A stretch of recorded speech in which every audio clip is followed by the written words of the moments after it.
Welcome in and thanks for joining today's Stream Elements.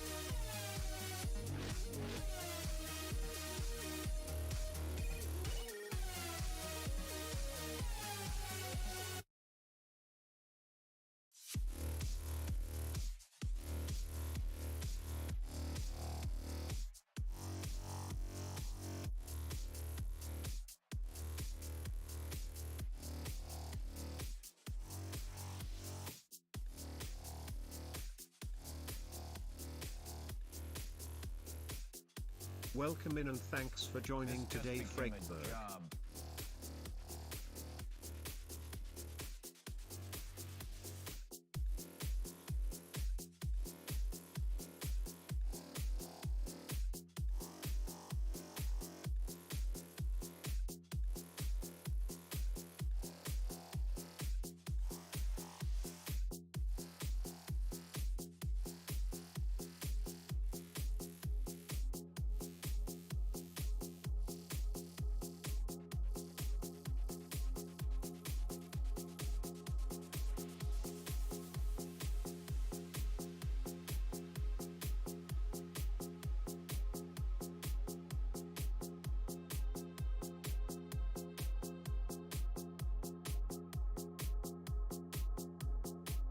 Hey.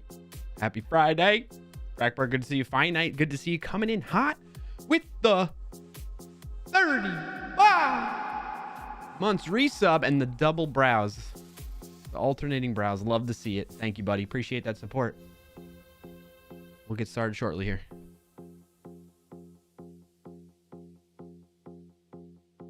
Welcome in and thanks for joining today, Finite Singularity. I love that. The Clarkio brow, the Clarkio wave, yes.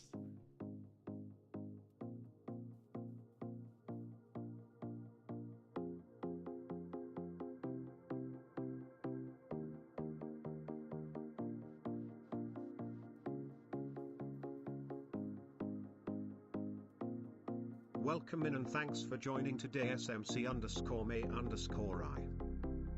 Yes, May. Good to see you. Happy Friday. Welcome in and thanks for joining today, Buxian. What's up, BHG Sean? Welcome in. Happy to have you here. First time chatter.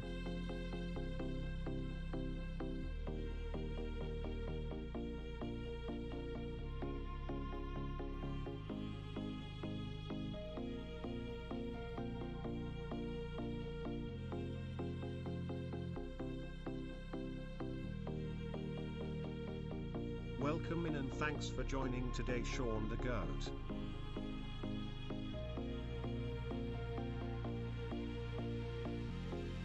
Why don't I see that? Sean the Goat. Not seeing these chat messages either here. Why? Because they're both activity feeds.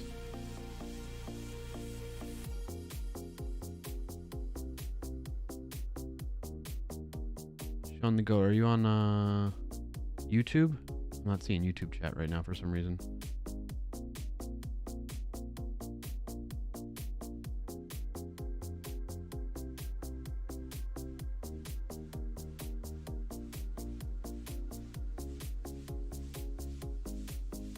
Here we go.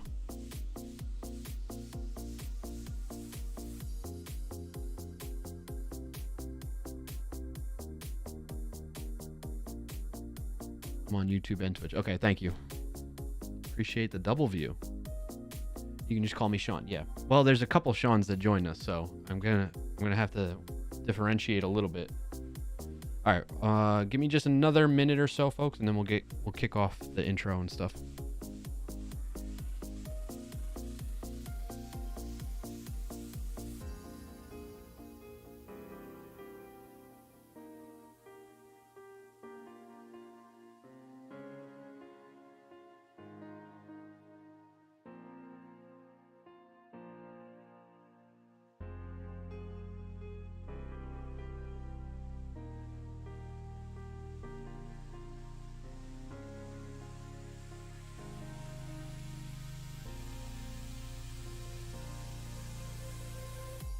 Welcome in and thanks for joining today, Royal EC.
Hey, Roy Lisi. Good to see you.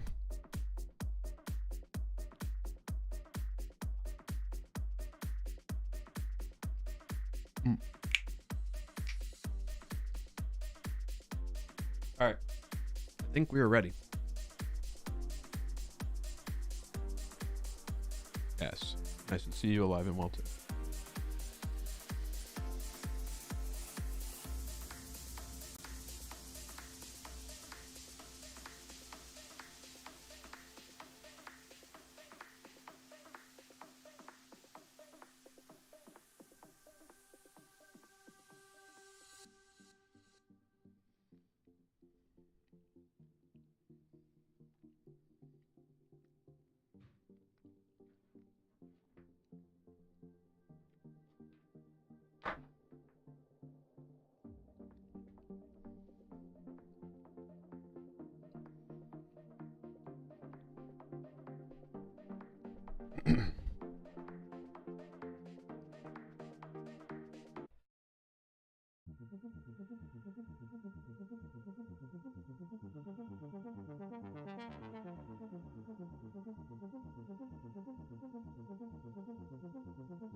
Get ready.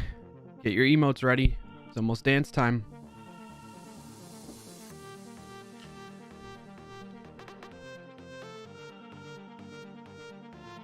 Actually, hold on, chat.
Sorry, chat. Hold on.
Damn solicitors, chat. That's all I'm going to say. All right, let's start off on a good note. Music.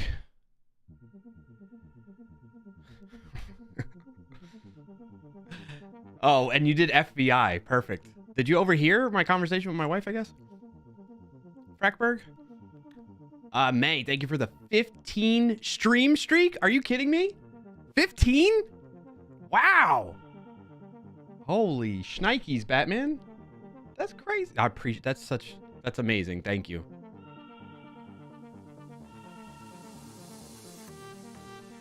Tracking. Oh, I might have to deactivate my camera. Welcome in and thanks for joining today, Technical. Good to see you. Music sounds kind of low, right? Does it sound low? Oh, no. Put it up. Up. Oh,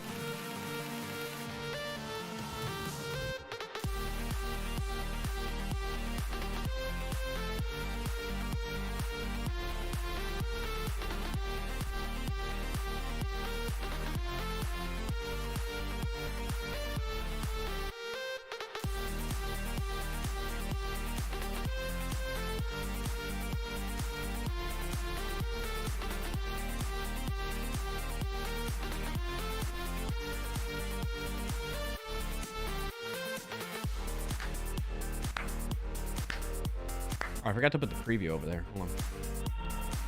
Preview over here so I can see.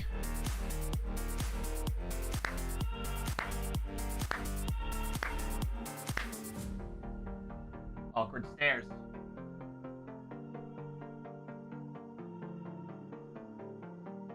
Welcome in and thanks for joining today, Pilfers.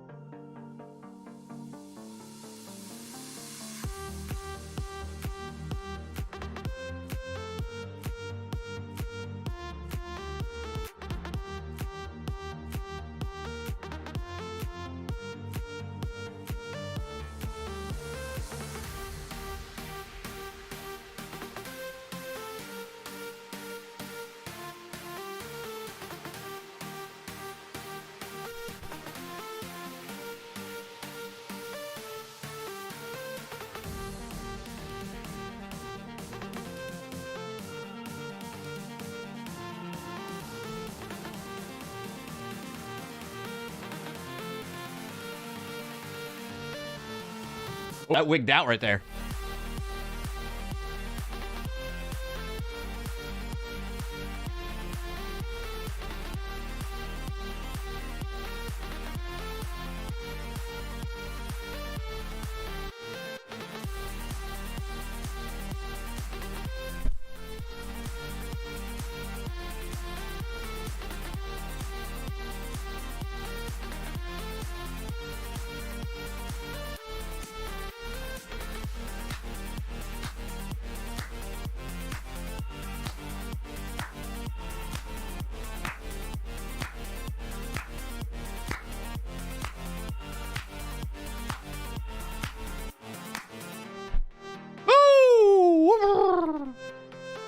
Okay.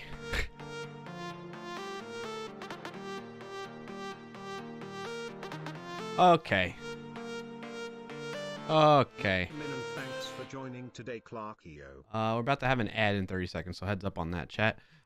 Good to see you all. Happy Friday. Welcome into the Clarkio Shenanigans Show. Turn the music down, Jim. 50%. Why that top-down camera so choppy? Top-down? I'll fix it. It's choppy right now. You mean the face on this one? It tends to happen. I got to head on over to where you're not going to be able to hear me.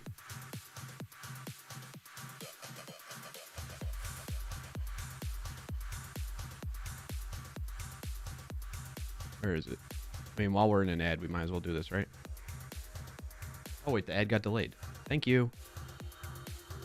The one you have right now. Yeah, I'll fix it. So sometimes what happens is if the camera boots up before OBS does, or vice versa, or just actually it happens in any app sometimes, the input for this camera feed or whatever, it just I just have to deactivate the feed and then reactivate it, and it's all good. I think this, yep.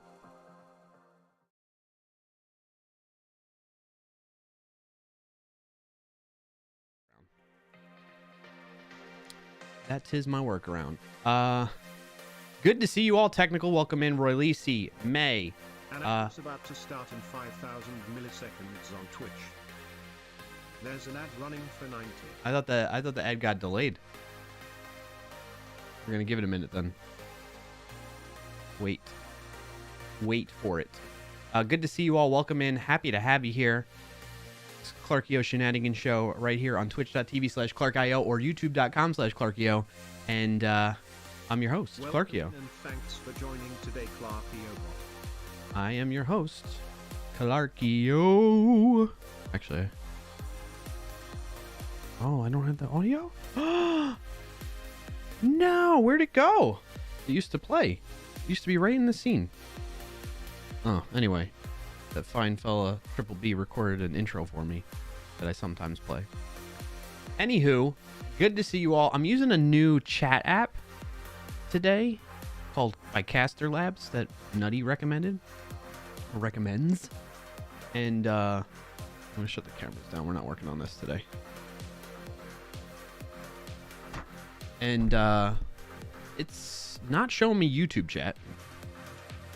So if you're over on YouTube, like Sean DeGoat, and you chat, send another message now. Maybe it'll work. I don't know. But it's not showing up in this app like it's supposed to for some reason. So I'm wondering if something might be off there. It shows it's connected to YouTube, so I don't know. Go back to the dashboard here. Anywho, ad done. Okay, awesome. Thanks, Technical. I was just welcoming in everybody. Thank you for being here. Roy Lisi, Technical, Frackberg, Sean to go over on YouTube, Sean over on Twitch, Roy Lisi, May, Finite Singularity, Pilfers. This isn't a hot tub stream. What? WTF? You're right. It's not a hot tub stream. Were you expecting one? You're in the wrong category then. Watch streak for Roy Lisi is 15 as well. My goodness. Thank you for that continued support. That's a lot of streams in a row right there. Holy shnikes, Batman. Appreciate that. You and May. Consistent. Appreciate it. Frackberg says just being a butt from earlier. It started, then it stopped. You can't do this to me, sir. I know. I'm sorry. But there was a solicitor. BHG Sean on Twitch recently fractured my figure while playing sports, so it's going to be a challenge to type. Okay, no worries. Appreciate you tuning in. Hope things heal up smoothly and you have a speedy recovery. Roy Lisi says, I told you I'd make it no matter what. Nice to see you live. Why? What happened, Roy Lisi? What do you mean? Did something happen to you too that would limit you from being able to tune into the stream?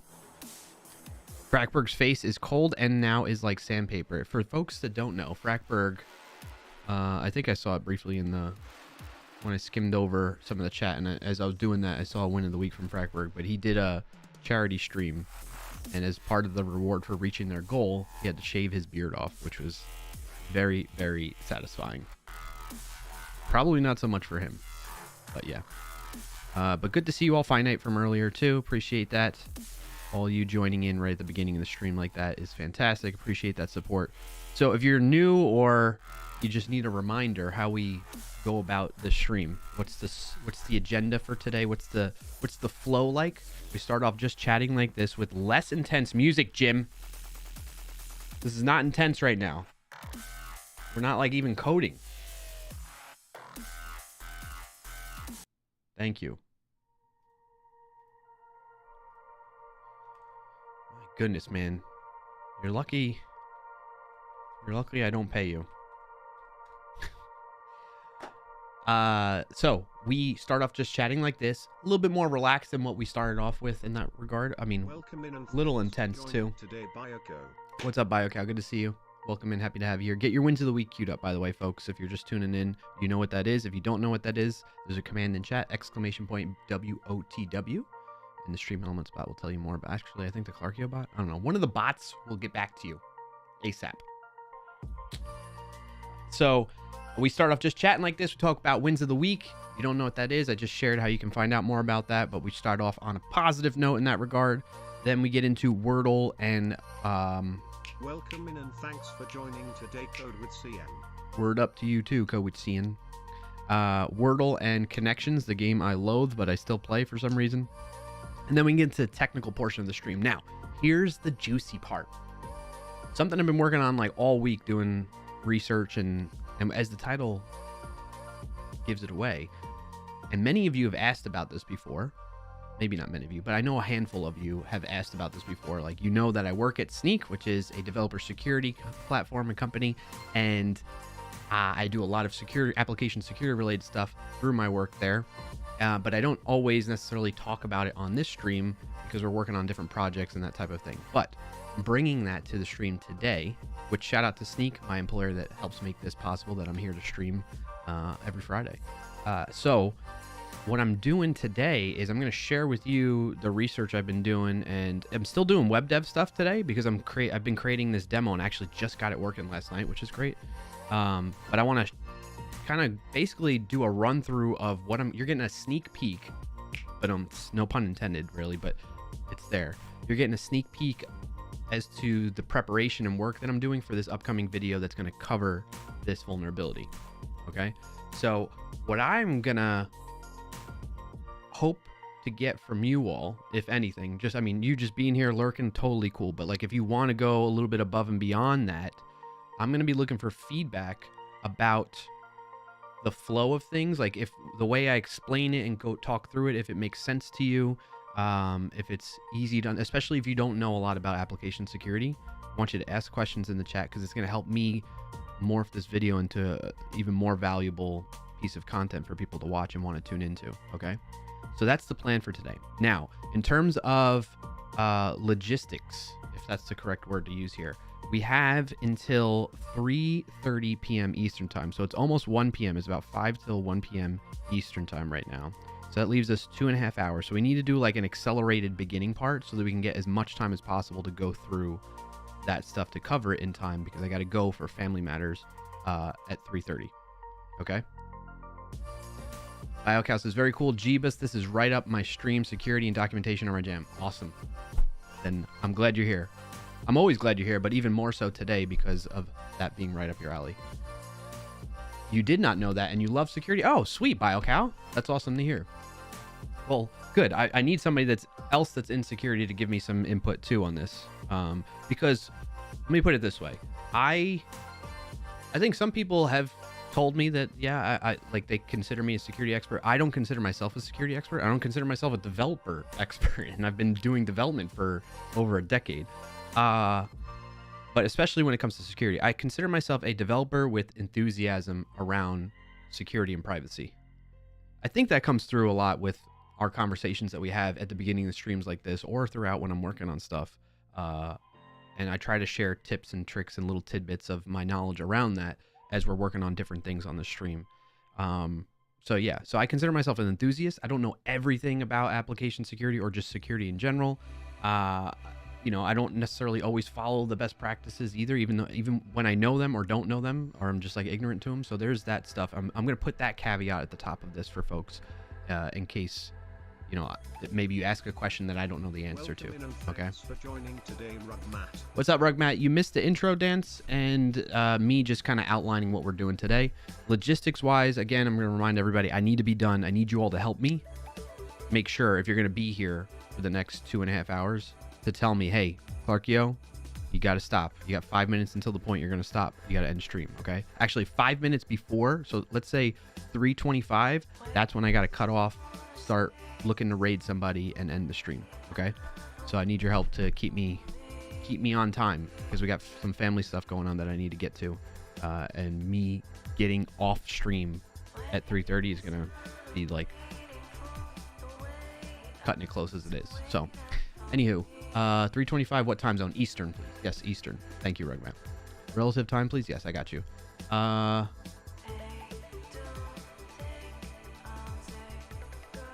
Yeah, he's describing me to Pilfers. What did you say? Pilfer says yes. Okay, might as well learn about PDFJS glyph rendering vulnerability then. Shaking my head. Yes, that's what we're gonna be doing.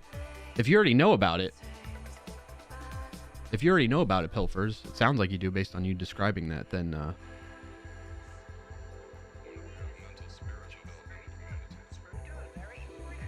Oh wait, I'm missing things. Or at least his interesting choice to listen to Nudie. Yeah, I like Nutty. Crackers said I have one last stream on the 25th to hopefully raise a bit more money. Okay, cool. Also, I got to get back to your win of the week once we get into that.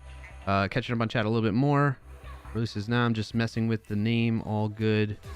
All good. Pretty happy this week. I hope you had a nice week. I did, Roy Lacey. Thank you. I hope you did too. Technical's got a win of the week. We'll get back to that.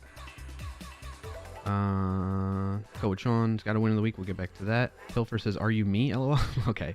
BioCow says, I don't consider myself anything expert. Jack of all trades. Yes, I got you. Hey, what did I miss? BioCow, yeah, he's describing me too. Okay, fair enough. I'm glad I'm not alone in that. It's cool to hear there's others that feel the same way. Eastern time. Pilfer says, TLDLR is eval supported block is bad. True. Yes. BioCow says, oh, when you were saying you're not a security expert, you're describing us. Enthusiast, not expert. I got you, yeah, guy. Yeah, I reviewed the bug already. Surprised Mozilla didn't catch it. To be honest, all evals need to be scrutinized. True. That's a good point. That's a very good point. That is quite surprising, actually, that Mozilla let that slide for however long it's been. But anyway, so we're going to get into that. So some of you, it's going to be a little bit of like for some of you, it's going to be like a rehash if you've already learned about this PDF vulnerability that came out over the past couple weeks, or has been like blogged about. The blog only came out, what, a couple days ago, but the initial reporting and stuff like that has been in the works for the past couple weeks.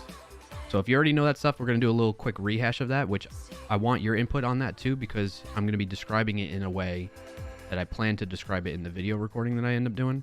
And if you feel like I can make it more concise or more succinct or more direct, or it's missing something, I would love that input. And so forth. What's up, Copperbeardy? Good to see you, buddy. How you been? Happy Friday. What's your win of the week? If you got one to share, let us know in the chat. No pressure though. BioCow says evals, LOL. I designed CMS where every widget was evaled for PHP. So ensure? Did you mean insecure? Would never do that now. Yes. Yeah, oh my gosh. If I think about the things that I did as a developer earlier on in my career,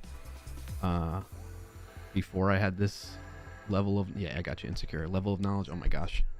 There's so many like mishaps and mistakes that I made, but it's common. It is what it is.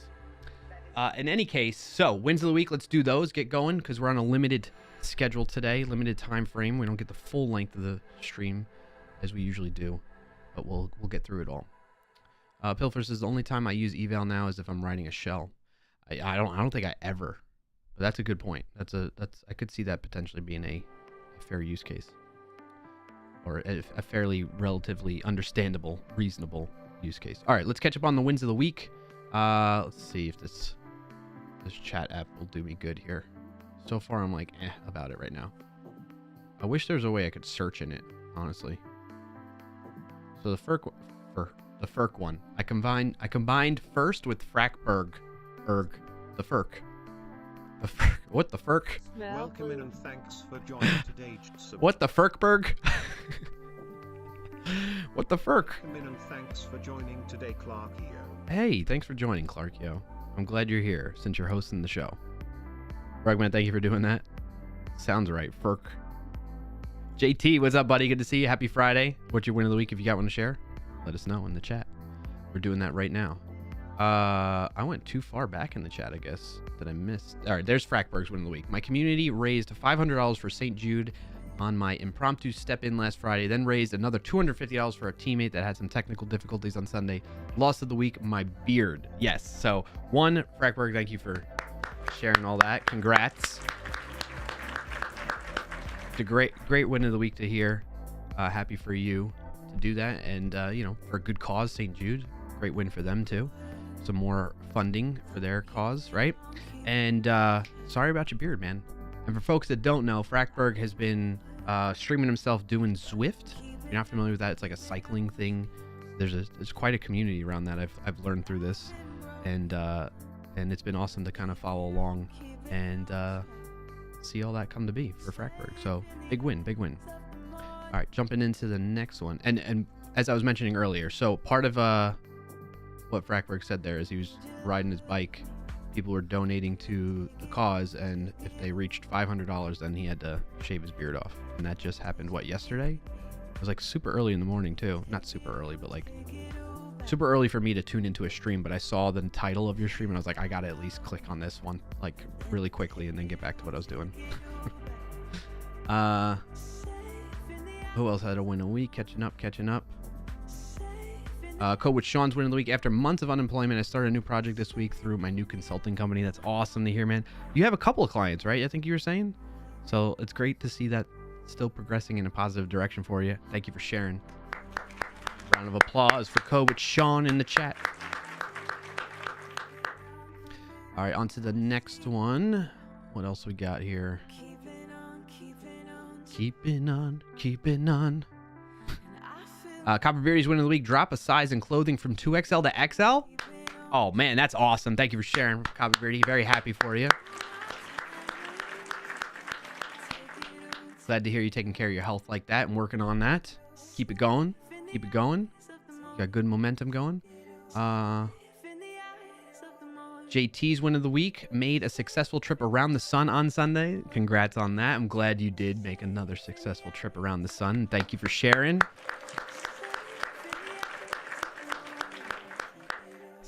I see so I guess happy birthday, JT, more specifically. Well, Pilfer's win of the week. I'm getting close to being done with my Hermes bytecode disassembler written in Rust. Ooh, decompiler is next on the docket, followed by a Tori UI for funsies. May use Zed's GPU UI framework for the next iteration.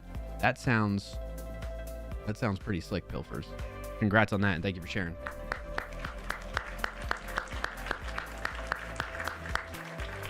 Did you know, by the way, I imagine since you're talking about decompiling stuff there, I learned through this research and work that we did on another blog post about top 5 VS Code security-based extensions, and there's a decompiler extension for VS Code that you may or may not know of already. So I'm just sharing that little tip with you. I didn't know about it, and I learned of it. But I don't do a lot of decompiling, I don't do malware analysis stuff, that type of thing. So, Frackberg said yes yesterday. Biocow says win of the week. Needed a big, thick plastic washer for something. Rather than waste gas to go buy one, I designed and 3D printed it. You 3D printed, like, what kind of washer are we talking here? Like a clothes washer?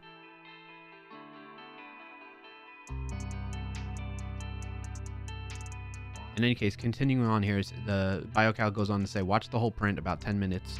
Felt very Star Trek Replicator, futuristic-ish, and it worked perfectly. That's awesome to hear.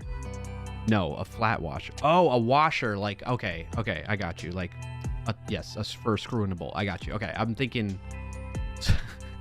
So some of you know, and we'll get this reference, some of you may not, but like I'm thinking of like dryer, washer, clothes dryer, clothes washer, because I've had some bouts in the past with that.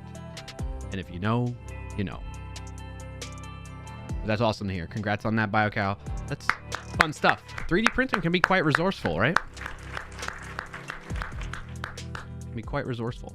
Technical says, gotta love it. Very useful and cool. Yes. Go with Sean's follow-up was, I haven't hooked the other client. They're super slow, but this current one is a multi-month project migrating them to Azure. That's awesome. Congrats on that. That's huge. Migrating to Azure on purpose, says Frackberg hides in AWS. Coach Jones says, oh yeah, next week I'll be old enough for AARP. No, you know, actually, hold on, pause. You can get AARP at like 18. You don't have to be a certain age. Where did I learn that? Some tidbit. You can start getting AARP super early. Decompiler for what targets, Pilfers? It's pretty limited, but like one example that stands out like is if you want to decompile a jar file. There's a couple other examples on it, but if you go to the VS Code marketplace, either in the browser or in VS Code extensions itself marketplace, like the extensions view, you can search for decompiler. It should come up. It's like the most popular one. I don't have AARP myself yet, but you bringing that up reminded me that I could start getting those benefits earlier in age. So Biocow says, yep, sign up at any time AARP, but I'm also 6 months from the official age. Okay, fair enough. Now you're sad. Don't be sad. What is the... Well, I don't want to put you out there, but I don't even know what the official age is. AARP is like an organization that provides lots of services. It's 50. Okay, lots of services to... Typically, it's known for older people. But like to me... When I think of older people nowadays, I think like 70, 80, 90. 50 is not like old to me. So just a heads up on that in case you're in that realm. Although the youngins nowadays that are like in high school think like 25 is old. So their whole their time frame is just warped. It's just part of growing up, I think. Time is warped. Because, like, if you think about it, when you're in high school or something like that, like, an hour for a class that you're in feels like forever. So, if you're 18 and you're thinking about 25, that's 7 years. You're like, oh, 7 years. That's so many hours. You know what I mean? Like, the time's just warped. Just saying.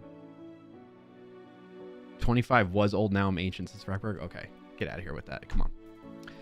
American Association of Retired People or something like that. Okay. I didn't know. Yeah, I forget what it stood for, but thank you for that, Biocow. Did I catch up on everything else? Pilfer says, long and short of it, I'm making tooling to reverse engineer React Native apps. Oh, that's awesome. As it uses a custom bytecode and the current tooling sucks for it. That sounds awesome.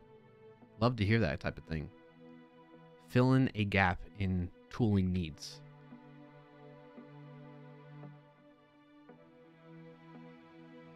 Biocow says, when I was 20, I knew everything. When 30, I realized I knew nothing at 20. But at least now I know everything. Then at 40. It's just a cycle, is it, huh, Biocow? All right, I'm all caught up on chat. If you have more wins of the week to share, let me know. Happy to share. Happy to hear that and celebrate your wins with the community here. I like starting off on a positive note. A lot of great stuff from you all. I didn't share mine. What do I got? I've been having my one win is what we're getting into today. I've been having fun. I mean, it's been a little bit stressful because I was like originally rushing to try and get this video done as fast as possible. But I'm like, I'd rather get it done where it's high quality. For joining today, unemployed. I'd rather get it done where it's high quality and, thoroughly researched than me rush it out the door just for the sake of getting it out the door as quick as possible, And that's something that's like working in a security company in the security industry. That's like a constant balancing act where you want to get out there as fast as possible. You want to be like, it's almost like the news, right? Where you want to be the first one to report on something, but you got to do it responsibly. And if you jump a little too quick, which has happened to me before, I want to say it was like 2022, it happened to me. You can get burned for it. Burned in like, not in like I mean, I guess sometimes it could be in a bad way. At least for me, it wasn't too bad. It was just like, it was not a good result for the people that were involved with the vulnerability. The way I had presented something. So we ended up having to take down a blog post, that type of thing, to give you an idea without going into the weeds about it. Not that I'm afraid to go into the weeds about it, but just for the sake of time right now, I don't want to go into the weeds of it. So anyway, there's this constant balancing act. So I've learned my lesson, I guess, to some degree, although my knee-jerk reaction, I still have to work on like combating that. But overall, I'm learning from that. So yeah. So win of the week has been focusing on this, being able to research and hack on some stuff. Not hack in the sense of like, well, yeah, I guess a little bit hacking of trying to see what I can do with what I can exploit with this vulnerability, which I don't fully grasp just yet, like what might be the full capabilities of this thing. But you all will see shortly. Biocow, especially in Pilfers. I'm eager to hear your thoughts on this when we get to that point. And so that's a win. Family's happy and healthy, always a win. Kids have we had a crazy busy week, which was exhausting, but we got through it, and in a good way, where it wasn't really I don't know, very daunting or too challenging. I mean, it was a challenge, but in a good way, So proud of us, the family, my wife and I, the kids, getting through a busy, eventful weekend into the beginning of this week. Another win, I would say, is I'm continuing to take my health, be an advocate for myself and taking more responsibility for my health instead of delaying and putting things off. So I got a primary care physician I'm going to go try and see, although I couldn't see until August. They were that booked up for new patients. And I'm taking care of some other stuff that's going on. So a dentist, I got a dentist appointment next week, So feeling good about that. As much as I don't like doing that type of stuff, proud of myself, pat on the back type of thing of just moving past that and saying, you know what, I need to start taking this more seriously, especially after the health scare I had back in October with my heart and whatnot. That really shook me up. Yeah, so those are my wins. So there you go. How could I, all that time I'm reading all your wins and I never shared mine? I'm sorry about that, chat. And now we're all on the same page. All right, catching up on chat really quick, and then we're going to get into Wordle and move along in this accelerated schedule today. See, the problem is you keep getting older, says Pilfer's. Coachon says, my statement is I used to be young and stupid. Now I'm just older. Pilfer says, solve that, and you solved Dunning-Kruger. Unemployed Dev, good to see you. Welcome in. Happy to have you here. First time chatter says, I'm making a resume builder and I saw PDF vulnerability. Any thoughts? Depending, the quick answer, so that you don't have to necessarily linger in the stream if you don't want to, but it's up to you. If generally speaking, I push people away from my stream because I want you to use your time wisely. But in this case, I think you specifically would want to stick around to the end of the stream when we get into the weeds of that. We will in about 30-ish to 45 minutes from now. I'll be jumping into the weeds on that. But the short of it, to save you some time, is there's a vulnerability in PDF.js, which is maintained by or created by Mozilla, that can lead to arbitrary code execution, meaning somebody can inject JavaScript code in a PDF file and then send that PDF file to somebody, and then it executes that JavaScript code in the context of where that person is opening the PDF. Not in all cases, it's limited scenarios to some degree, but if you're building a web app and you're using PDF.js-dist and you're using not the latest version of that, then you will be vulnerable to this. So go check that out. Go get the latest version of PDF.js-dist or whatever, there's React PDF. Go get the latest version of that if you're building a React app or whatever type of web app you're doing. Double check that you get the latest version of whatever PDF tooling or library that you're using, because they all have pretty much, as far as I can tell, have been updating or in the process of updating with the fix for it. Okay, so that's the short of it. I'm Ploy Dev. But thank you for joining. Appreciate you being here. Hope you stick around, but totally understand if you want to just lurk or you got to go. Okay. Frackwork has got to run. We'll hopefully pop back in before the end of the. Okay, have a good one, Frackwork. If I don't see you, have a happy Friday. Good rest of your Friday and a happy weekend, especially extended weekend here in the U.S. with Memorial Day. Biocast says, I found a vuln in the PayPal iPhone app in 2010. Nice. Was not public yet. Research for 2 days and someone else published it. Oh, that's a bummer to hear, Biocal. But hey, at least you got a lot of good experience out of that, right? But they found it months earlier, so I don't feel bad. Oh, okay. I should have just kept reading.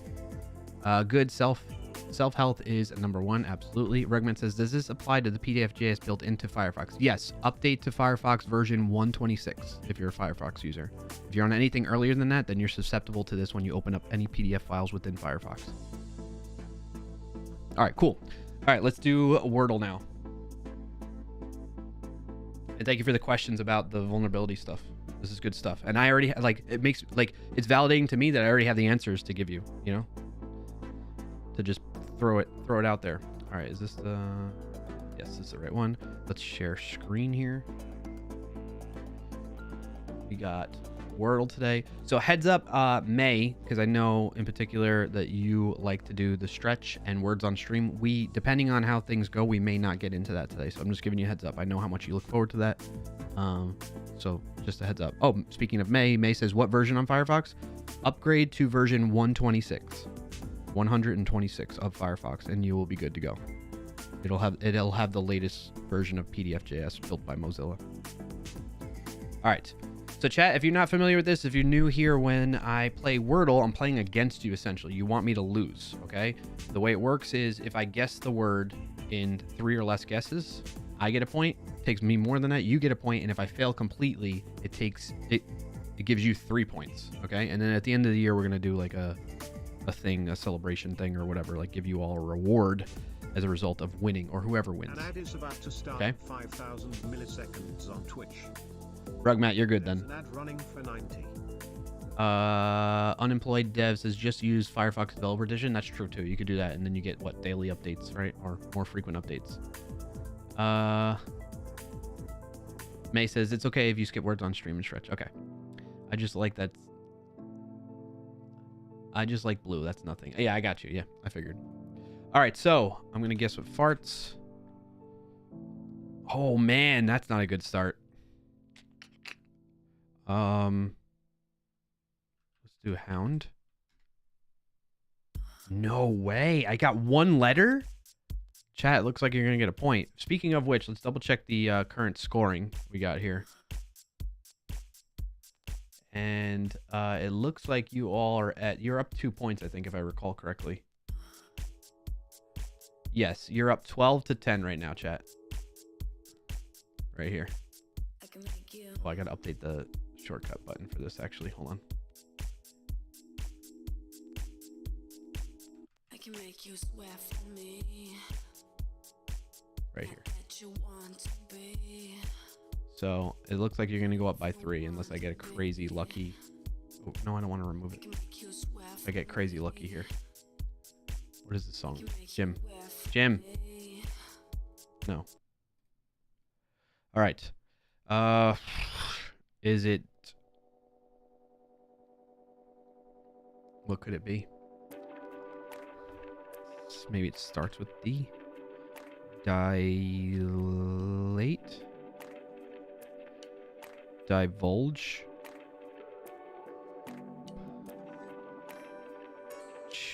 Child? No, doesn't end in D.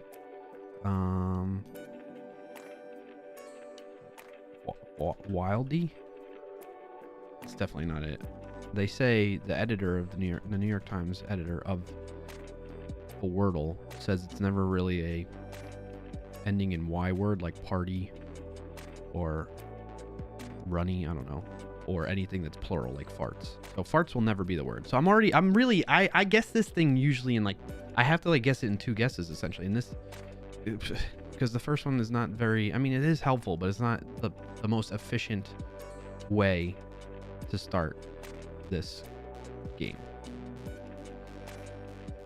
Okay, I'm just gonna have to take the L on this, right?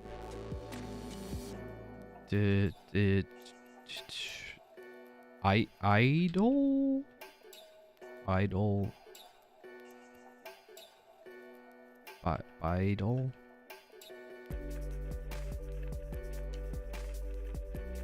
Guy? Wield? Dealed? Deal? Hold on, second chat.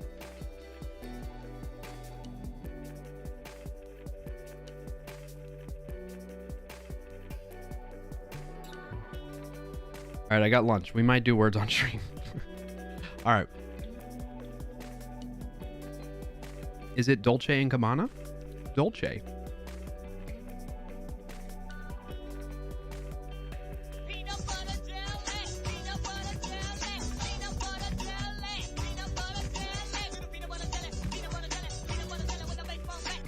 Thank you, JT, for that. No, it's not peanut butter and jelly. It's a buffalo chicken wrap with some grapes to combat the heat of the spiciness.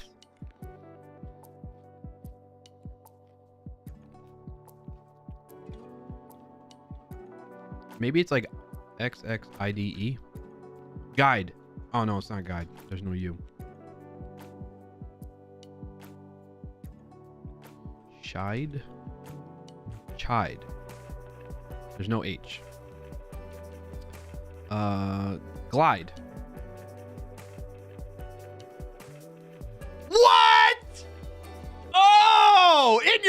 face, chat! Holy smokes! Wow! Comeback of a lifetime in Wordle! Whoa, baby!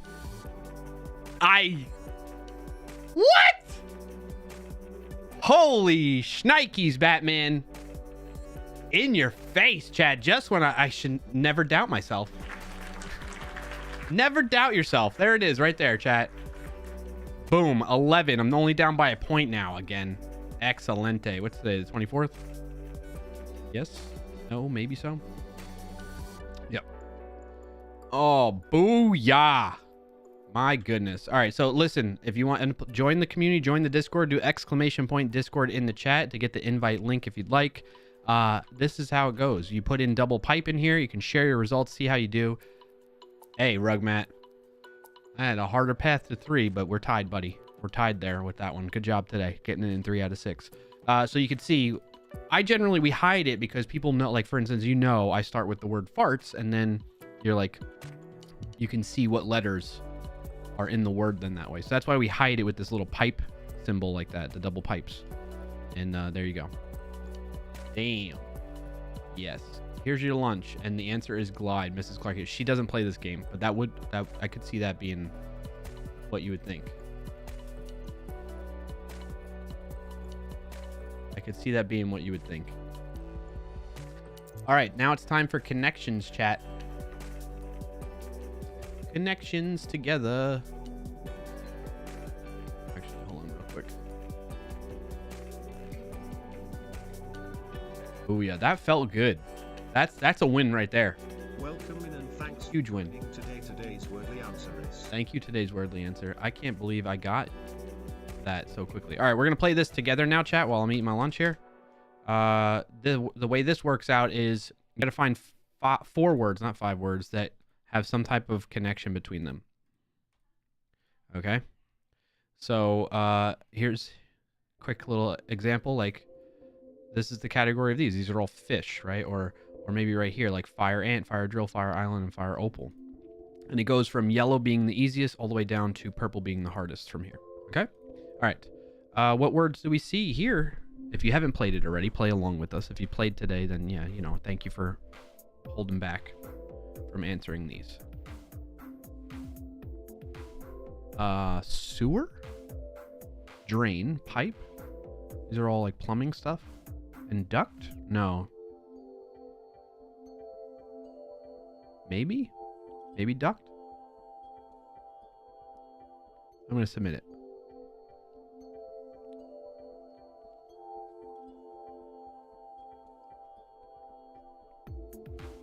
So, riddle me this, chat. How is duct a conduit for water removal? I thought duct was only for like I thought duct was only for like air conditioning units, like duct in your attic or duct tape, right? Sean to go over on YouTube says, "What time is it for you?" It is. I'm in Eastern time. Aqueduct. Oh, good call. Technical. Good call. All right, let's see. What other connections do we see?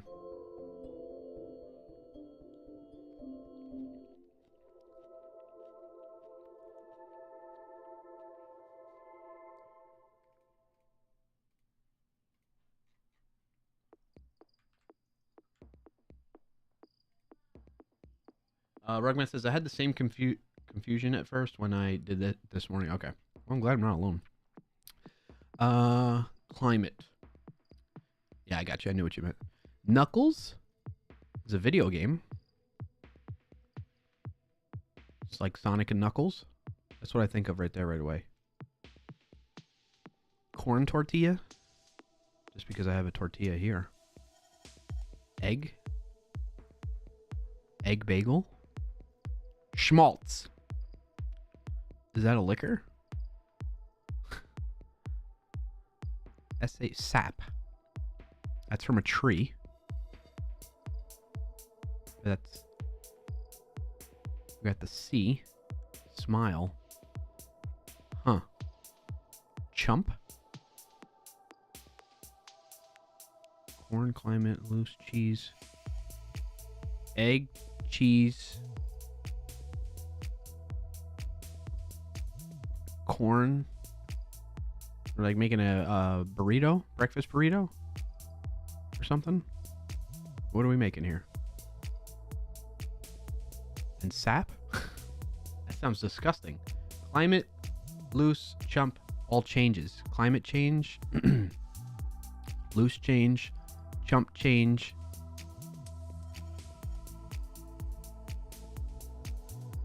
Sea change, sap, corn change, knuckles, cheese change, egg change, smile change, maybe window change? JT? Let's send it. Come in and thanks No, one away though. TypeScript tea time. What's up, TypeScript Tea Time? Schmaltz is this sort of fat. Oh, okay. Thank you, TypeScript Tea Time. Loose change, chump change, climate change. What's the last change? Knuckles change? Change knuckles? Change C?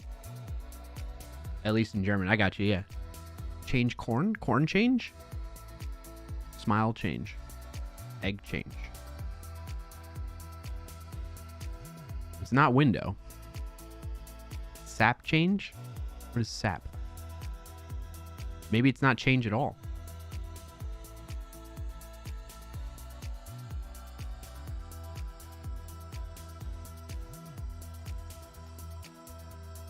Sean Digo, you're getting too specific on things, buddy. Unless you, you know, like, what are you getting at? Why are you asking these questions?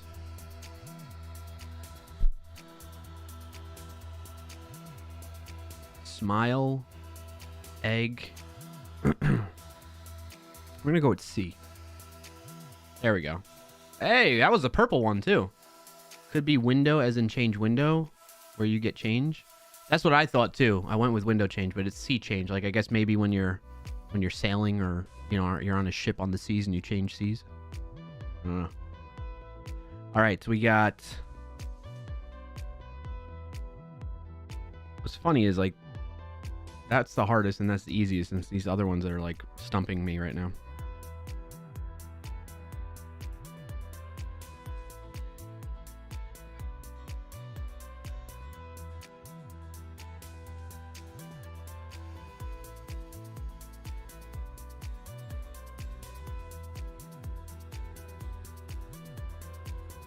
I'm eating lunch too at the same time, chat.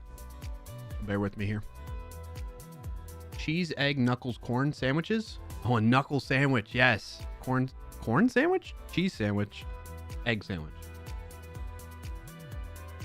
Oh, it's not. Maybe a fat sandwich? Oh, no. We're down to one more mistake. Coach Sean, Schmaltz in German, according to TypeScript Tea Time, means fat. The sort of fat.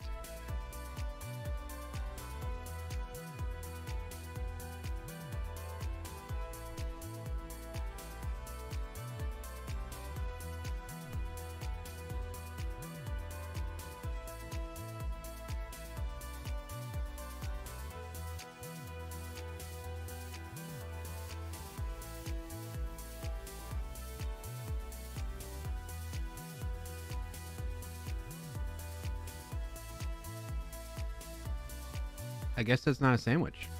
Because what's a corn sandwich, right? Unless it's cheese, eggs, and it's not corn. I've never heard of a corn sandwich, right? Should I send it? Bon appetit. Sending. Ah! Cheese, corn, sap, and schmaltz. Food products associated with sentimentality. I see the cheese sentiment, I see the corn sentiment, and I see the sap sentiment. But schmaltz? And then things to crack. You're an egg, crack knuckles. Okay, that makes crack a smile, crack a window. This makes sense. Green, which is supposed to be the second easiest one. I feel like at least once a week I have a bone to pick with the editor of this. Schmaltz is a sentimentality. What? Out of all of you here, how many of you have ever used schmaltz as a way to describe your sentimentality? I'll answer for you. Never. Never.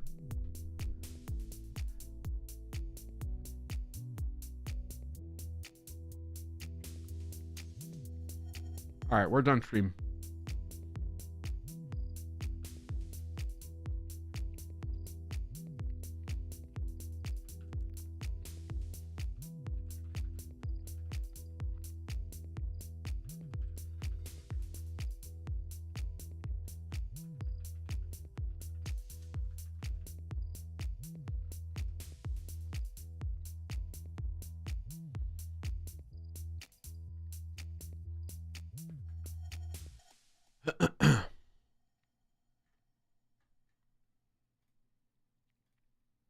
All right, setting up words on stream here.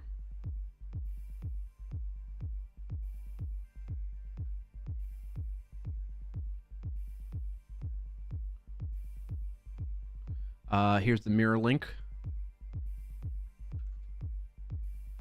JT, schmaltz comes from Yiddish schmaltz and German schmaltz, with two meanings: liquid animal fat, especially chicken fat, and by extension, exaggerated sentimentalism.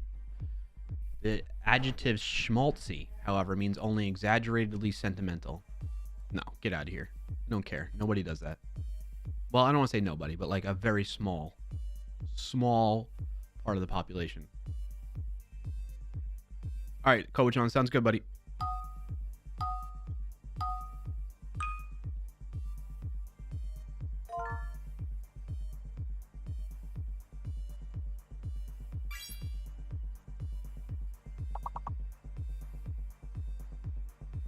All right, eating lunch.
All right, let's continue. Nice job, Rugmat, May, Releasey Coach, Sean, Technical, and JT.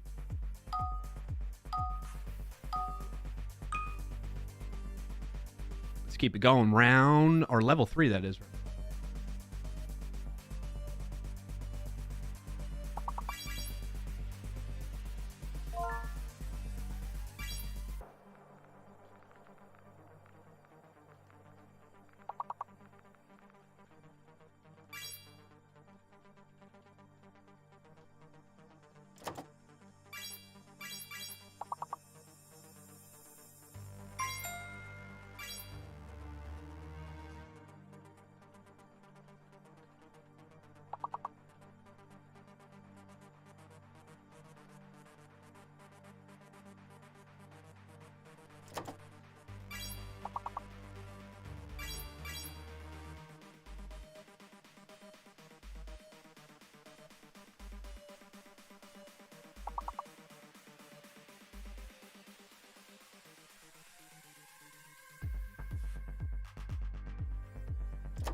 You beat me to it, Rugmat. Welcome in and thanks for joining today, Narendev. What's up, Narendev? Welcome in. What's your win of the week if you got one to share?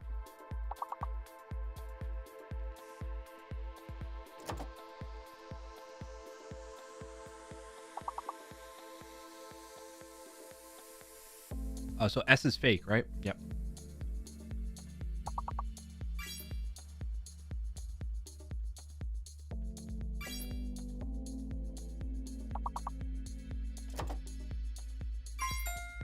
Roy Lisi.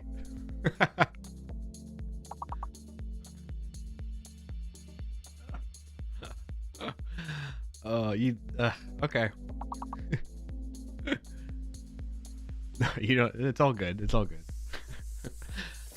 It was just a surprising guess. That's all.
Nice job, chat. Level 10, here we go. So far, we got Rugmat May, Coach Sean, Roy Lisi, Technical, TypeScript, Tea Time, JT, and BioCow. Excellent job.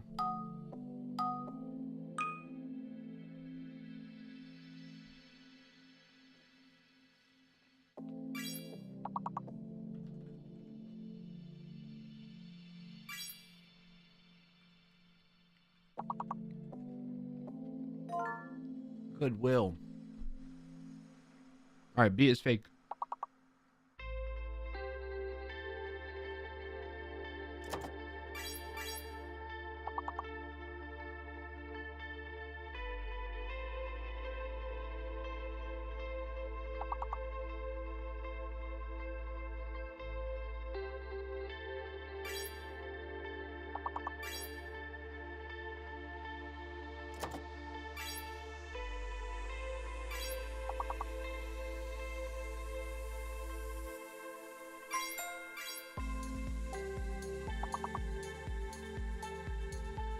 B is fake, Coach John.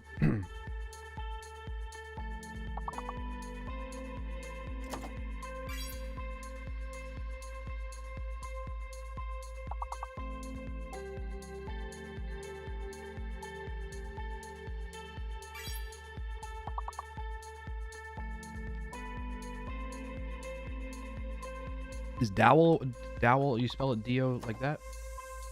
No.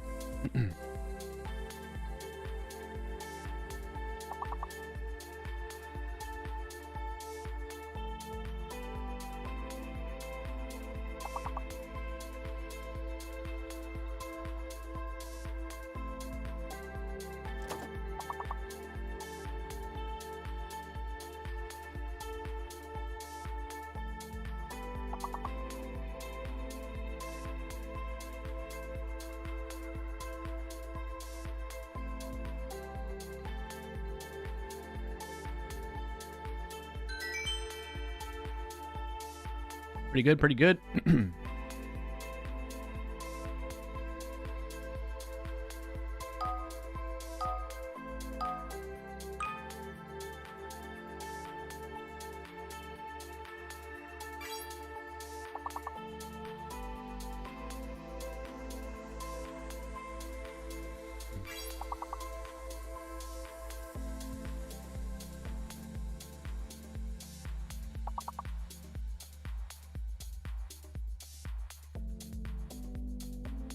Oh, H is fake, huh? Oh, I was gonna say maracas. Oh, mascara. Oh, maracas could still work, right? Yes. I thought you had gotten it with Coach on.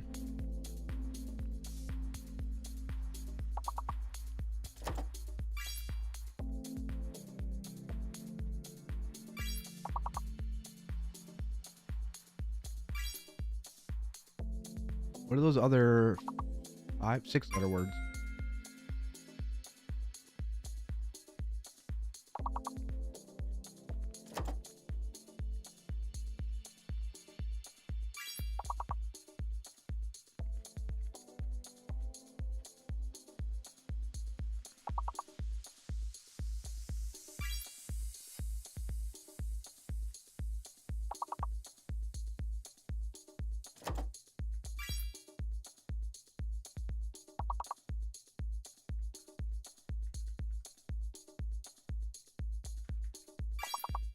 Arcs, nice.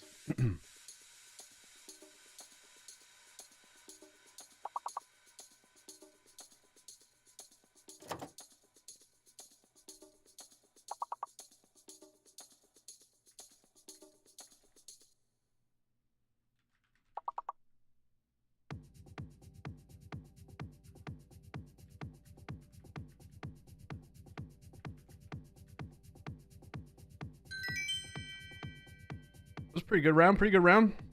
All right, I'm done with lunch, so we'll continue until we lose. Okay. Nice job, Mako with Sean Rugmat, Roy Lisi. Whoa, hey, whoa, press the wrong button. Roy Lisi, technical, TypeScript, Tea Time, PioCount, and JT.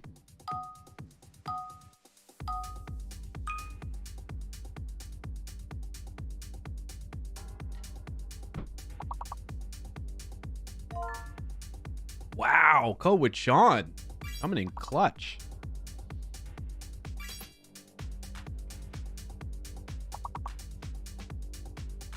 An ad is about to start in 5,000 No. on Twitch. There's an ad running for 90.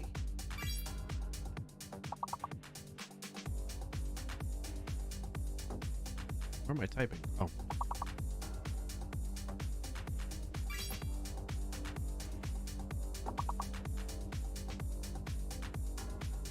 T is fake, right?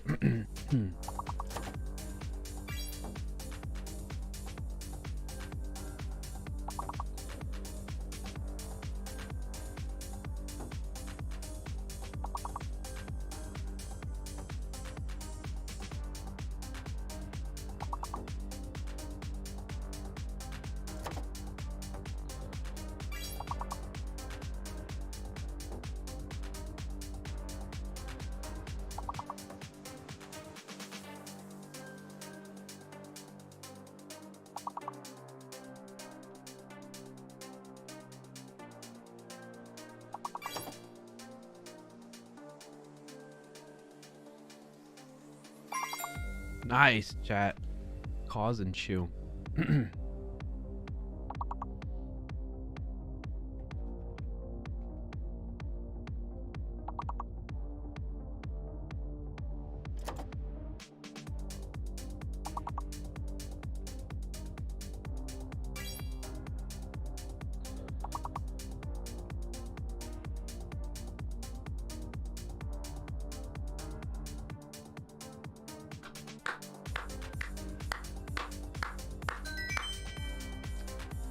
I think we've been pretty consistent in skipping 2 levels at least. Nice job. All right, level 16, starting to get tricky. Excuse me.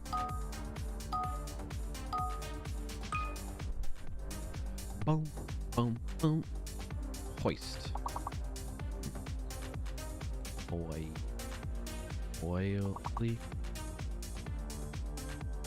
All right, only 5-letter words or more, by the way. Ravioli.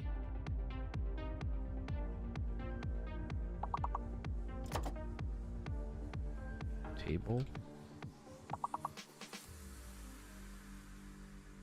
Stale. Tails. Bells. Bait.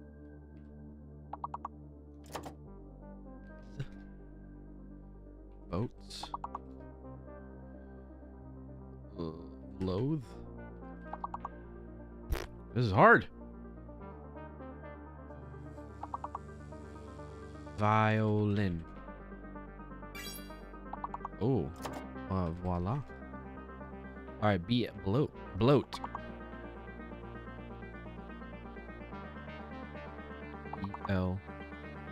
WOTW. That's that's all the letters that we got there so far.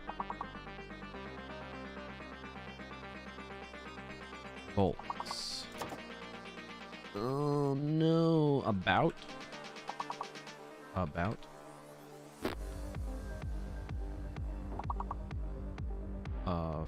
Float. Oh, it's N. Oh, load doesn't have an E.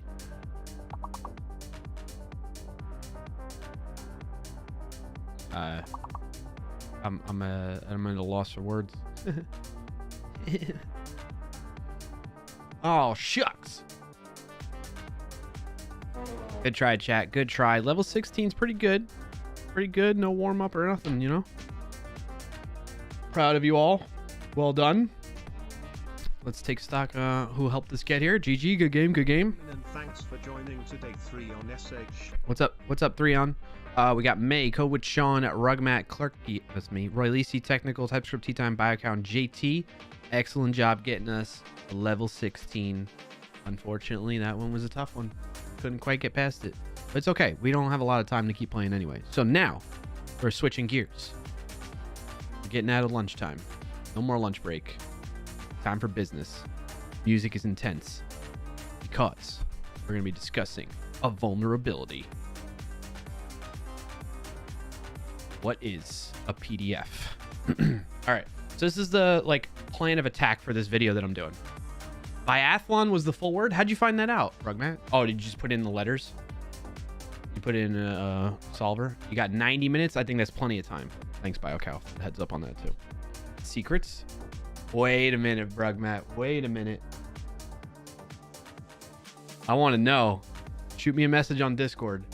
I want to know, Rugmat. I want to know these secrets.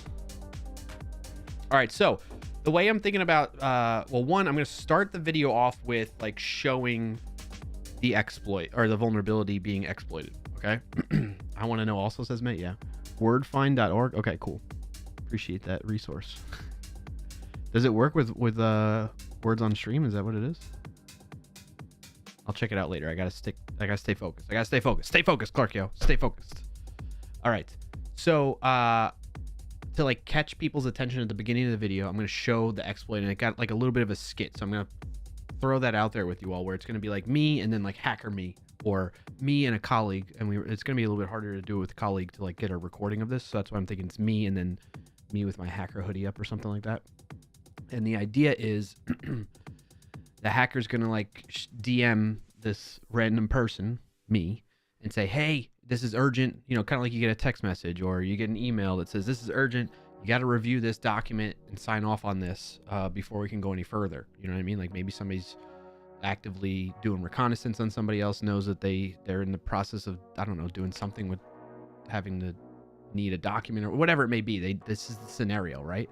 And so the attacker sends this PDF with the vulnerability in it, exploiting it, and sends it over to a victim. The victim opens it up. And then it just, in this case, it just shows a pop-up alert on their end, but it'll say gotcha, that type of thing. And then music will be dun, dun, dun, or something like that. Whatever. I don't know. I'm going to work with our editing team to figure that out. But that's the idea behind the intro, to catch people's attention. Then from there, it's going to cut through our little sneak animation thing, which if you go to, we can take a look at that really quick. /sneak sec. I'll just give you an example. You want to maximize the number of users for your NPM. That's not the one. This one do it? Another VS Code extensions list. This one. Well, yeah, but this one is actually focused on security extensions. We're diving into the top 5 Visual Studio Code extensions that are must-haves for your security. Right? So this is the animation I'm talking about. So it'll cut to that and then get into this portion that I'm going to go through with you all now. So the flow I'm thinking of is all right, what is a PDF? Why do we have PDF? A little very brief history of PDFs. It's a portable document format. I didn't know it stood for that. I just knew what PDFs were, and I've used them before, right? So this is what it was created by Adobe. It's been around, I don't know, since forever. But the idea behind it and the reason there was a need for it is because we're digitizing our documents right? Like instead of everything only being on physical paper and documenting that in filing cabinets and whatnot, you can digitize that with PDFs. And the idea behind PDFs, if you didn't know, is it's the thing that can most closely relate to whatever you see on the screen. If you print that out, it will, depending on the size of the paper you're using, it will match that. So that's the idea behind PDFs and the need for them. Okay. So that's a PDF. So then I'm like, okay, well, who uses PDFs? And maybe you haven't thought about that either, but like a lot of industries use PDFs. So I'm like, all right, we'll incorporate AI into this thing. And we'll say, all right, who uses PDFs? And it's like business professionals, students and educators, government agencies, publishers, legal professionals, designers and artists, research scientists, you name it. People are using PDFs for their digital documentation, digitizing their documents. And to give some concrete examples, like my kids' school, they send email communications with PDFs in them. My, medical facilities and doctors and stuff like that, they, like I was telling you all, I'm establishing a new primary care doctor and like a new patient intake form all on PDFs, right? And all of these companies and businesses and industries are using PDFs, so it's ubiquitous, right? That's the idea. That's the story we're starting off with. So what is the problem with PDFs? Well, it's not new. PDFs are known to have problems with it and vulnerabilities in it. That's why, like, if there's anything you take away from this, whether you're a developer or not, be wary of receiving PDFs from people and just opening them. Downloading them, I don't like just downloading them. Typically, you can't just execute things without, they need to start rendering. It's the rendering process that you'll see as we get into here that tends to be the avenue that attackers will use to exploit and find vulnerabilities in, and then exploit those to do something malicious, okay? So what happened in this more recent situation? Well, we have what's called the CVE 2024-4367, which was discovered by Thomas Rinsma, who's a lead security analyst at, and I hope I'm pronouncing the name of this company correctly, Codian Labs. Okay, he did a great job of writing up this blog post and doing an in-depth analysis of the situation, what he discovered, and the report of it, and the timeline of how everything goes. But he goes into the weeds on like how PDFs, like the binary and the essentially the code behind PDFs and how they come to be, how they're constructed to be able to render on your screen in a format following their syntax, a PDF syntax almost. But the thing is, what's the problem here? Well, PDF.js is a library or tool that is built and maintained by Mozilla, which is great. So where he originally discovered this was that like people that are Firefox users or Thunderbird client users for your email, if it's built into those tools, those pieces of software.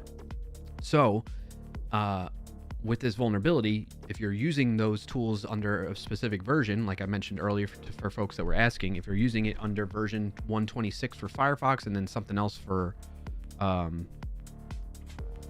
Thunderbird and like Firefox ESR, which is like their enterprise build, I think, or something like that from what I learned on this, then you need to upgrade to the latest version of those so that you can get the fix that's from PDF.js. So the interesting thing about PDF.js is, well, it's ubiquitous. It's used not just in Mozilla, but it's used by web developers and all kinds of developers even, because they need to render for different businesses or clients that they're working with, or their own company has to deal with PDFs, managing them, creating them, editing them, rendering them in a web page, in an application.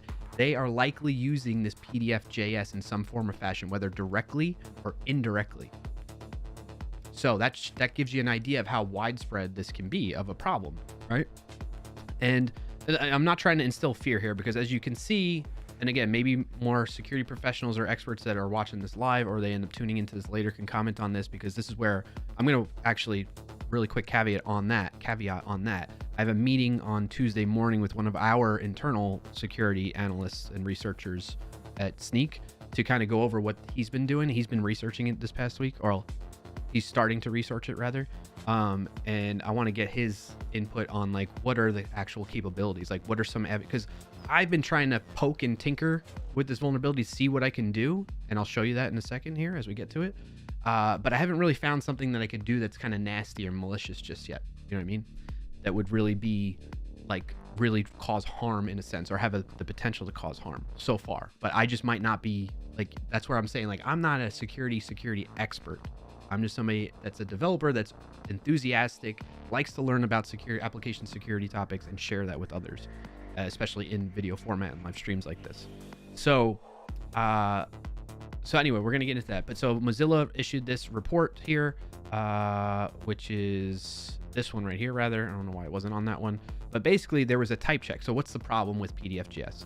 What's happening is there's a type check that's missing when it's handling fonts, which seems to be a common thread when it comes to PDFs. And I'll show you why in just a second for that. All this anticipation for things, right? But handling fonts and rendering fonts in PDF. And what it would do is it allow you to just send any arbitrary JavaScript code to be executed within the context of whatever's rendering that PDF. Okay. Now the reason I say this is a common thing is when it came up, my spidey senses, or just my brain was brain in good way. Like my memory was actually working good for once. And I remembered way back when we had a gentleman named Developer Steve. He legally changed his name to Developer Steve. He used to be a colleague of mine that works out of Australia, that has since left Sneak and is working somewhere else now. But he was our PHP guy. And back in this time frame, so I'm going to open this up real quick, actually. This is not going to be part of the video. This is just a comment to you all. This is back in 2022, March 18th of 2022. Developer Steve, that's his name. There's a DOM PDF, which is a DOM rendering PDF library for PHP developers that's very popular, that had a remote code execution vulnerability in it. And the way that was also made possible is because of, if anybody has a guess, fonts, loading fonts from a URL. You're able to essentially point that to an attacker's resource, essentially, that could then load up malicious software because the PDF library was just retrieving this, whatever was at this URL, willy-nilly type of thing. So there's a history of this, as you can see, even as long ago, if you want to consider it long ago, as 2022, 2 years ago. So that's why I bring that up. So again, if you want to know the specifics of that, and I'm like, for the purposes of this video, I'm not going to go into the specifics of necessarily what Thomas here goes into in the article. He like shows how the PDF.js code works, and then some of the syntax of a PDF file, which is this stuff, which is fun, that I've been learning about. This, you talk about like make your eyes bleed reading this stuff for hours on end and learning about PDF syntax, if you will, or binary for a PDF file. That's what this is all about. But the short of it is how it loads up this font matrix. You can inject at the end of this array your own code. I'm going to show that what's happening. Okay. So anyway, and he talks about mitigation, the timeline, that type of stuff. Highly recommend going in if you're interested in this type of stuff, going into the, I'll drop the link in chat actually, make it easy for everybody. Going into this article and reading up about it. Why is that only going to there? Dropped it in chat, both. Okay. All right. So that's the idea of the flow. What is a PDF? Who uses PDF? What happened? Who's responsible for discovering this, giving credit to the people that brought this to the world, basically, and reported it and got things fixed, or helped contact the people involved to get it fixed. Here's the official, report, essentially, and the CVE record, rather, CVE.org. Says the same thing. Now, this is the reason I wanted to bring this up in the video, is because it calls out the software in particular. It doesn't call out that like web developers or anybody that's using PDF.js library in some form or fashion, which can be lots of people, not just web developers or people doing JavaScript. It's people, like I've seen it in Java too. They need to be alerted to this too, and that's why I'm making this video as well. So in any case, Firefox, anything less than version 126, Firefox ESR, which again I think is their enterprise flavor of Firefox, 115.11, and then Thunderbird, same 115.11. So you need to upgrade to that, and you'll be good to go and not have to worry about this vulnerability because it has the fix in it. So that said, let's talk about the vulnerability. If you go to sneaksecurity.io and you search for that CVE, I'm gonna drop that link in the chat as well. Roy Lisa says, IP addresses go boom too. What do you mean? My braining. Exactly, May. I'm not recording right now, Roy Lisa. I'm telling you what I'm planning on recording, essentially. So feel free to interrupt and comment, ask questions, that type of thing. I'm just kind of going through it in the flow, and I want to get your input, what your thoughts on this. Biocast says, Adobe, how can we take what could be a simple picture and make it more complicated and less secure? Yeah, I guess there is that, right? Yeah, most used extension for documents, probably. Yeah, Roy Lisi. Is this loading PDF or just receiving it? Sorry, kind of missed that part. No, if you load up, so like, you're not susceptible to this until you open up a PDF in some form or fashion that's using PDF.js to render or just show the PDF. So like, for instance, they give you in Thomas here gives you Jim. I thought we talked about this. No words and songs on stream. Okay. Thomas here gives you a sample PDF that you can use, which little note, like likely this is going to be benign, like file to download from a security researcher that's working at a credible company. It would hurt their reputation if they put out a PDF that actually does something malicious to you all. So just word to the wary on that, because it was something I was thinking about recently, after downloading this thing. But he has a PDF here, which actually was updated by somebody else in the community, Rob Wu, who came up with some more ways to exploit the vulnerability for other versions of this because of a typo or something like that. So in any case, the original one is the one that the original plain text but less general POC can be found there. So if you want to get a sample to like start tinkering with, that's one you can grab from the article as well, which is what I have done. Okay, so back to Sneak's vulnerability database. Jim is being a rebel today. Yes, May. I already got it. Don't worry. You explained during. Okay, Roy Lisi, got you. The source gets loaded client side, and it would request the URL, so you'd get IP as well. Okay, I got you now. Yep. In the PHP example. Okay, so if you search for this CVE, which for folks that maybe don't know, what does CVE stand for? This just became a job. What's up, Sean A? Sean A, all your bases are belong to us with the 73. That's a freaking long time resub, buddy. Appreciate you. Thank you for that long tenured time of support right there. Appreciate you, buddy. You're coming in right at the good time, right at the juicy part. We're going over this vulnerability. So thank you again. And 7 months, my goodness, man. Has it been that short of time? Just kidding. I forget what CVE stands for. Common vulnerability and exploits. Common vulnerabilities and exploits, I think it stands for.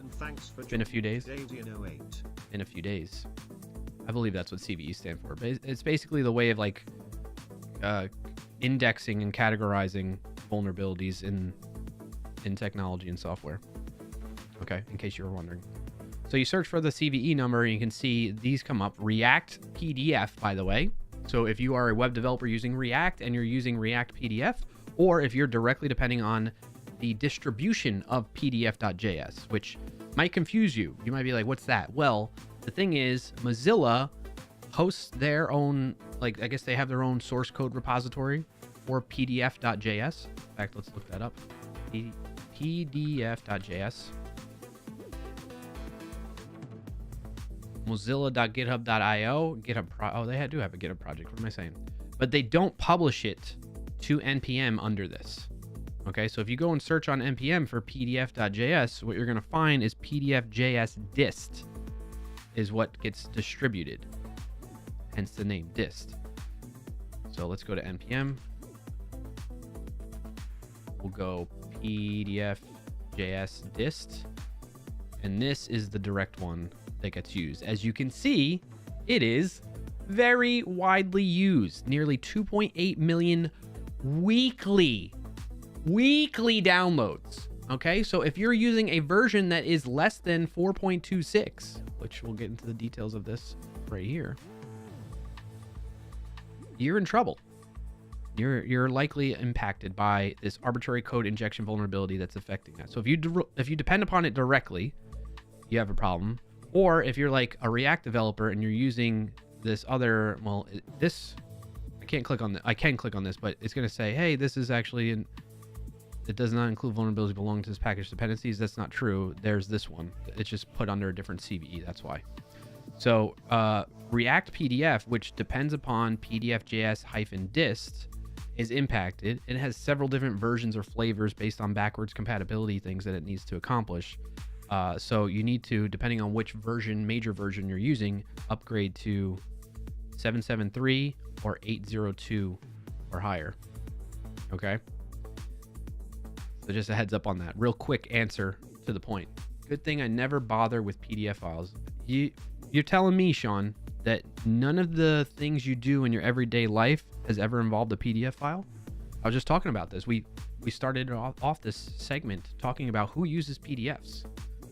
Students and educators, business professionals, government agencies like the IRS in the US here, publishers, legal professionals. I mean, you likely run into somebody that you're interacting with that's dealing with PDFs, and you're gonna have to manage them. I'm saying that I haven't used a PDF in over a year. Wow. That's impressive, I think, then. I'd say that's pretty impressive. Because I use a PDF like, I don't know. Somebody's making me use a PDF essentially like every day, or at least once a week. It feels like. Catching up on some chat here. Common vulnerabilities and exposures. Ah, that's right. Okay. Critical vulnerability exposure, I thought. Nope. Common vulnerability. Thank you for trying there. Technical. We were around the same page. Yep, that one. LOL, so many ways to screw it up. I know, right? Or at least says, I mean, the name is literally pdf.js. Even people who aren't well versed on development would use it. Right. Right. Biocast is possible proof of concept. Pop up a modal with some fake error that has an iframe to your site with a button to dismiss. When clicked, the button dismisses the modal, but also captures what is in the victim's last copy to their clipboard and sends it back to your site. Simple, but just proof. I like that idea.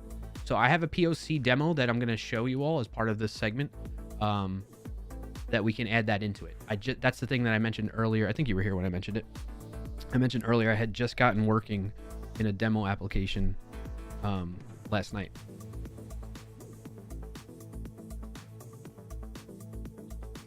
But you could click a link to a PDF and not know it. Yes, right. Roy Lisi, Sean busy coding, didn't check the email for over a year. Yeah. All right, so let me pause here. So far, do you think that's like a good flow to kind of get people that are not familiar with this acquainted with the situation and how they can find out more and what the problem is? That's the idea behind it. Let me look at my video script here again too. Metadata. So that's the flow of that. It was discovered by the lead security analyst at Codian, Thomas Rinsma.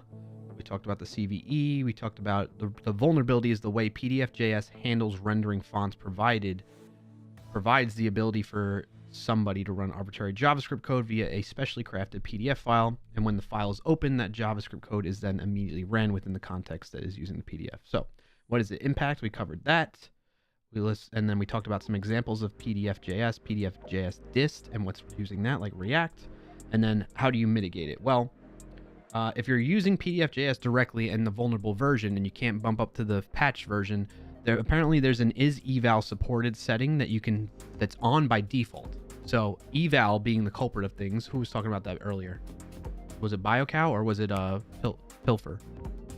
Maybe it was Pilfers was in the chat talking about this earlier. So essentially this eval comes to bite JavaScript yet again.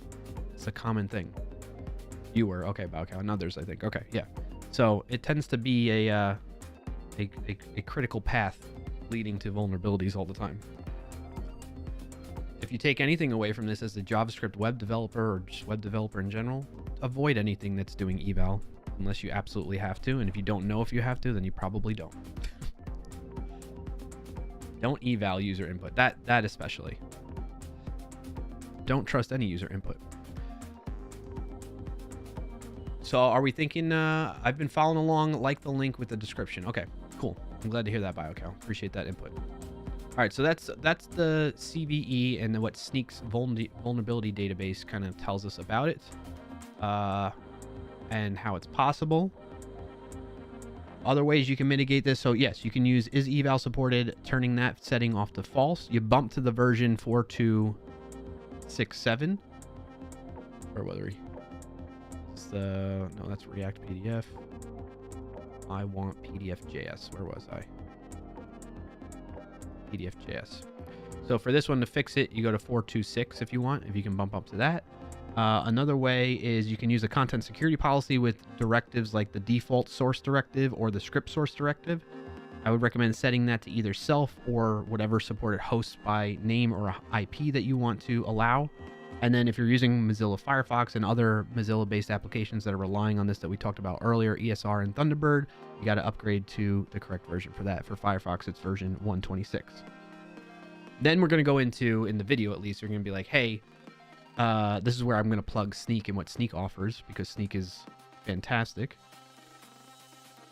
So basically, I'm going to say you can make sure to stay on top of these types of vulnerabilities without having to monitor news stations or Twitter feeds or whatever to find out about this stuff by using Sneak for one. And you can be alerted to these vulnerabilities and how to fix them quickly in your applications with Sneak.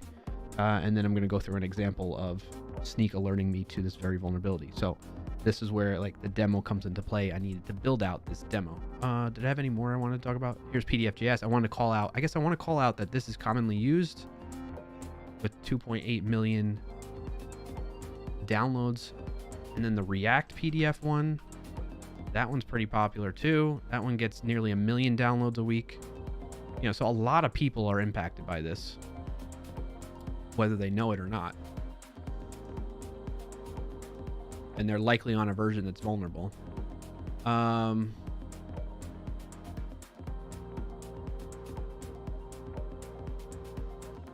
don't think that's... I think this is just me doing more stuff here. Oh, this is the PRs and stuff I was like researching and looking through.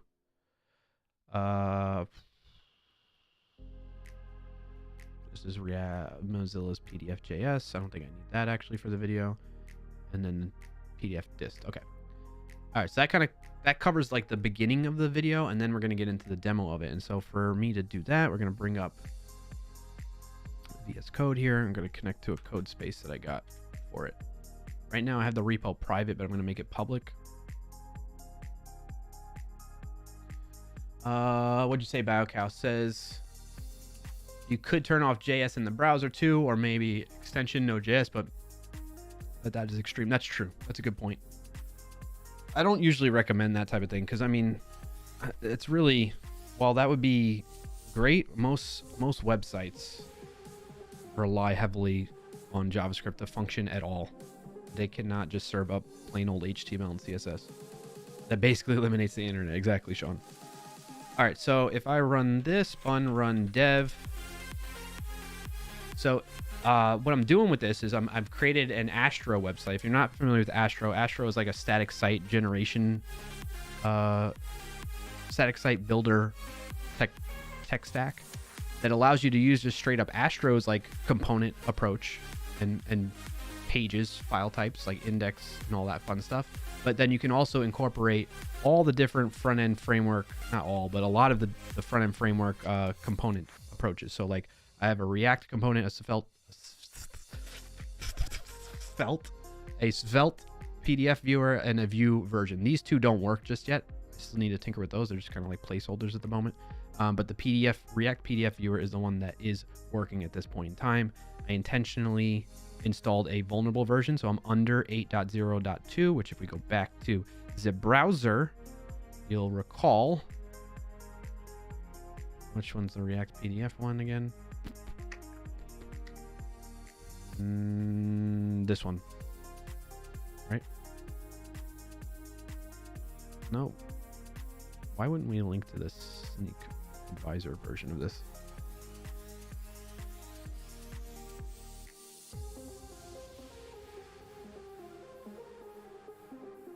Let's copy this, and then we'll go React PDF right here.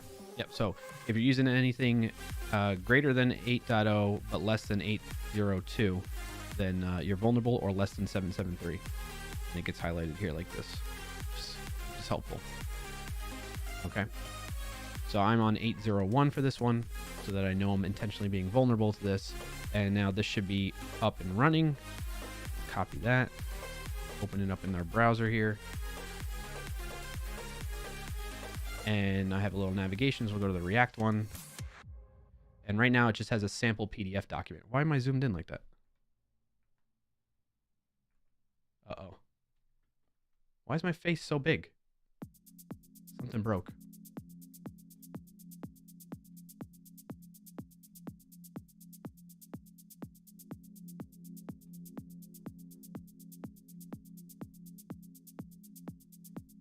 No, what did it do?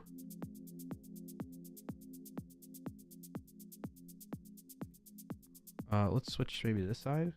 No, it's stuck like that. Damn it. Don't know. It zoomed in a few minutes ago. Thought you did it on purpose. I mean, I do the little dramatic zoom thing because you have a big head. Thanks, Sean. Alright, guys, says I had no JS a long while, but just need JS now. Yeah. Dang it, this is throwing me off now. Alright, bear with me, chat. I gotta fix that because it's ridiculous.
Yeah, you're not gonna hear any. Oh my gosh, you're not gonna hear any audio when I'm in that scene because I'm trying to fix the zoom that I got on there. I need a reset zoom.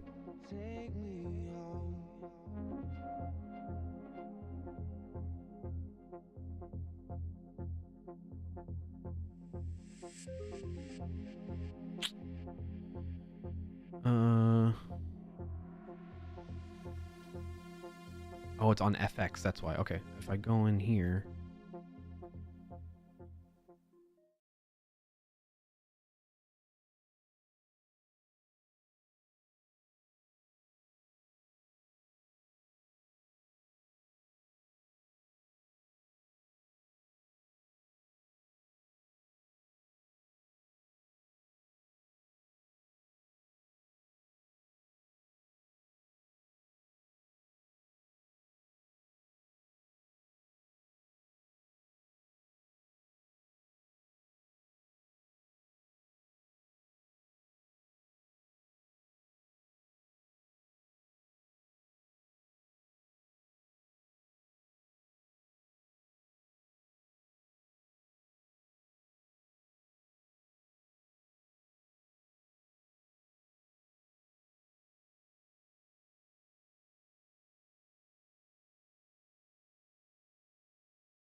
Joining today Ayush Sharma. I fixed it.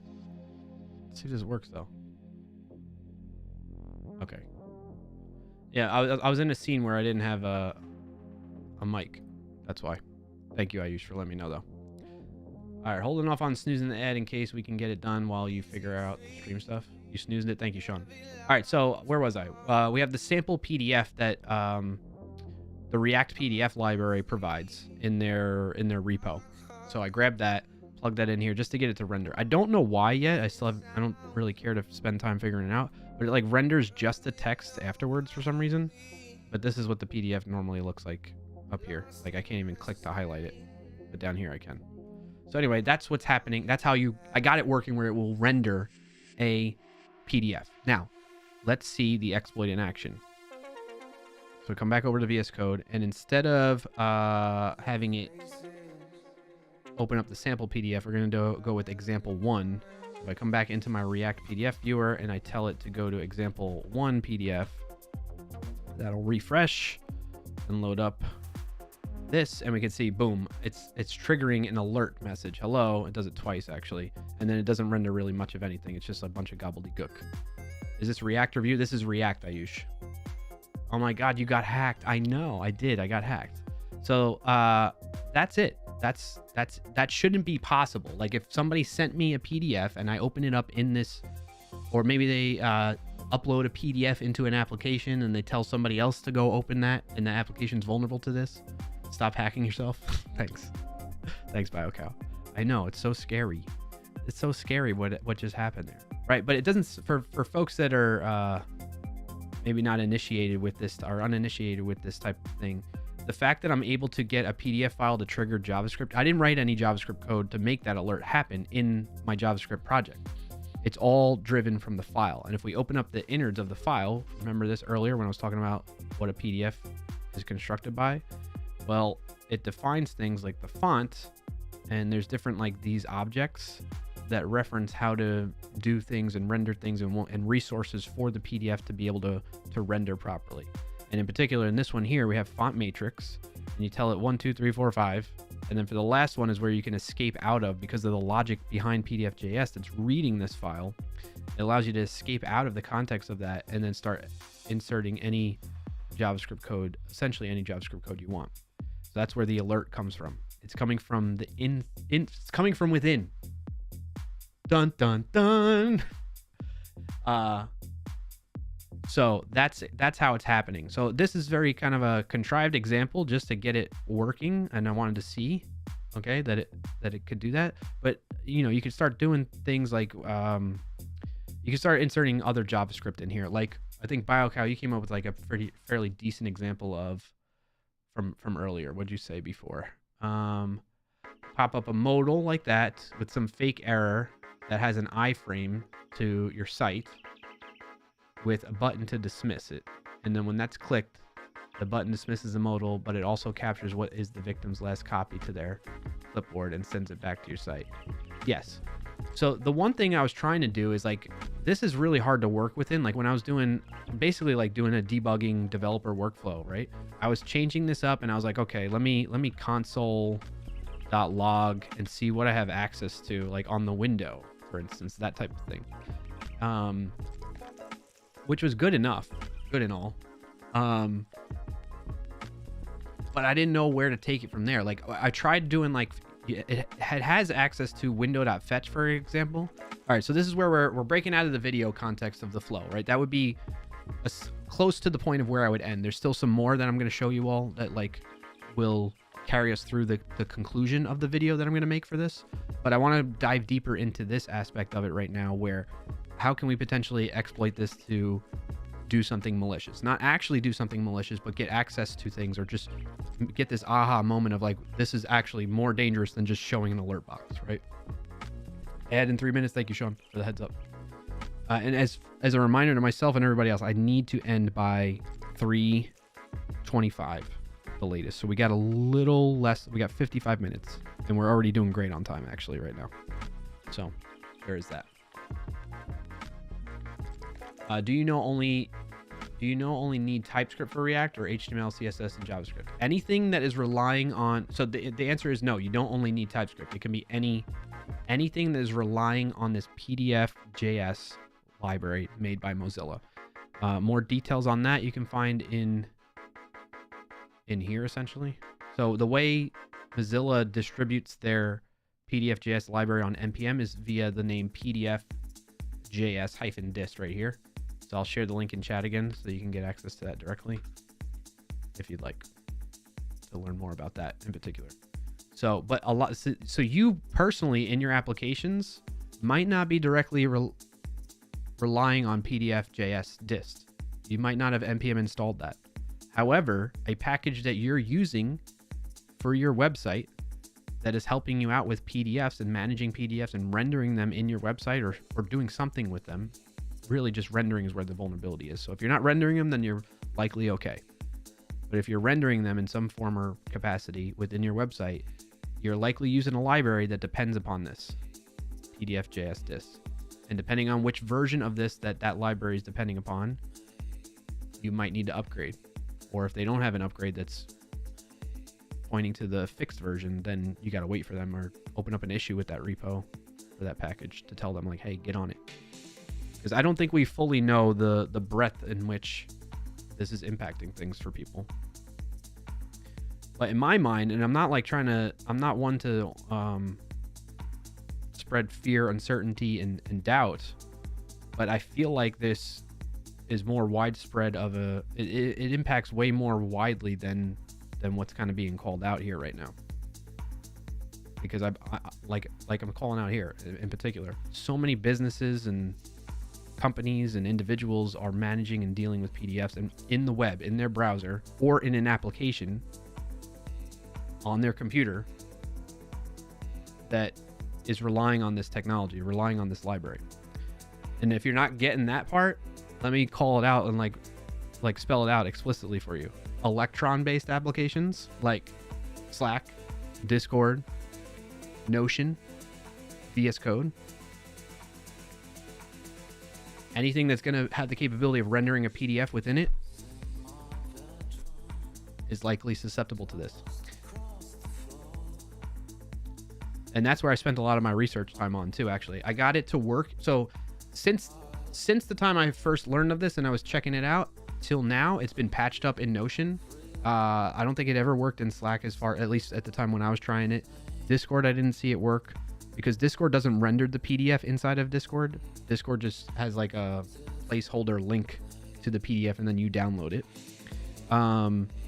But Notion has a way of rendering the PDF and giving you a preview in a Notion page, and it was working where I could get it to trigger an alert box. I have a screenshot of that because it doesn't work. I'm glad I got the screenshot. It was like wee hours of the morning that I just got into the weeds of this thing. I stayed up way too late, and I was really paying for it the next day. To start in 5,000 milliseconds on Twitch. There's an ad running for 90. Roy Lisi, I don't know if you're stuck in the ad right now, but you're saying that's generally JavaScript though, because Adobe Acrobat I think is safe. Is it? Yeah, if you're likely, I would guess Adobe Acrobat is fine. I don't know for sure, so I don't want to steer you one way or the other. But I would imagine Adobe has their own, unless Adobe Acrobat is using this PDF.js library. But I don't know if there's a way for us to know that, unless Adobe tells us, right? Through their Adobe Acrobat reader, right? So I don't know. That is a good question. That's a question that's likely the answer is no, it's not vulnerable to this, but I wouldn't rule it out completely. And I don't know if you're stuck in it. I'll wait until the ad's done before we come back to that. Check on work real quick here.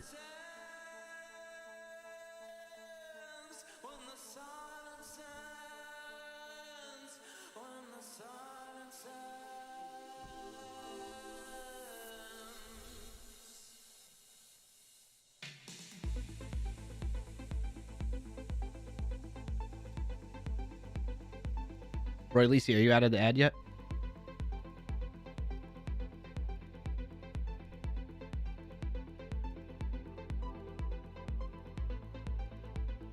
Sean, I was trying. Oh, you are. Okay, Roy Lisi. Sean saying reposting. PDFs are fun. Remember when there was. Sorry, I missed that message earlier. Thank you for reposting. Remember there was this Apple zero-click exploit using them? The message is sent and you don't even have to open it a few years ago.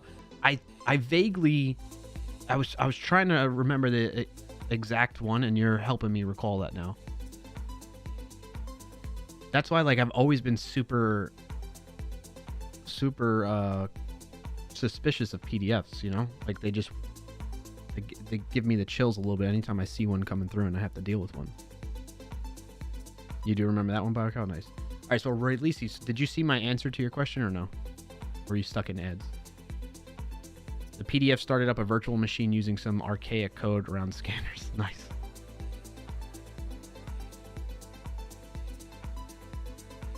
Oh, you saw. Okay, really, so good to hear.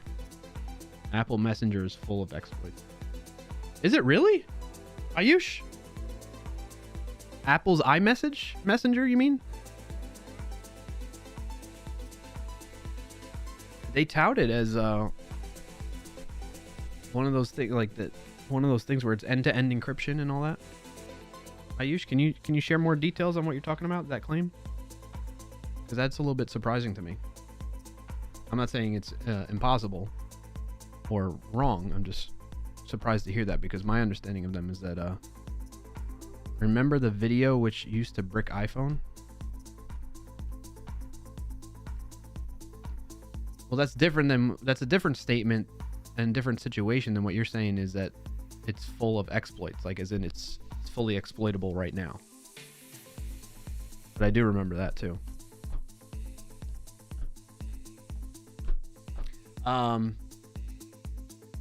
What else did you say? Or at least you said something else too that I wanted to reply to.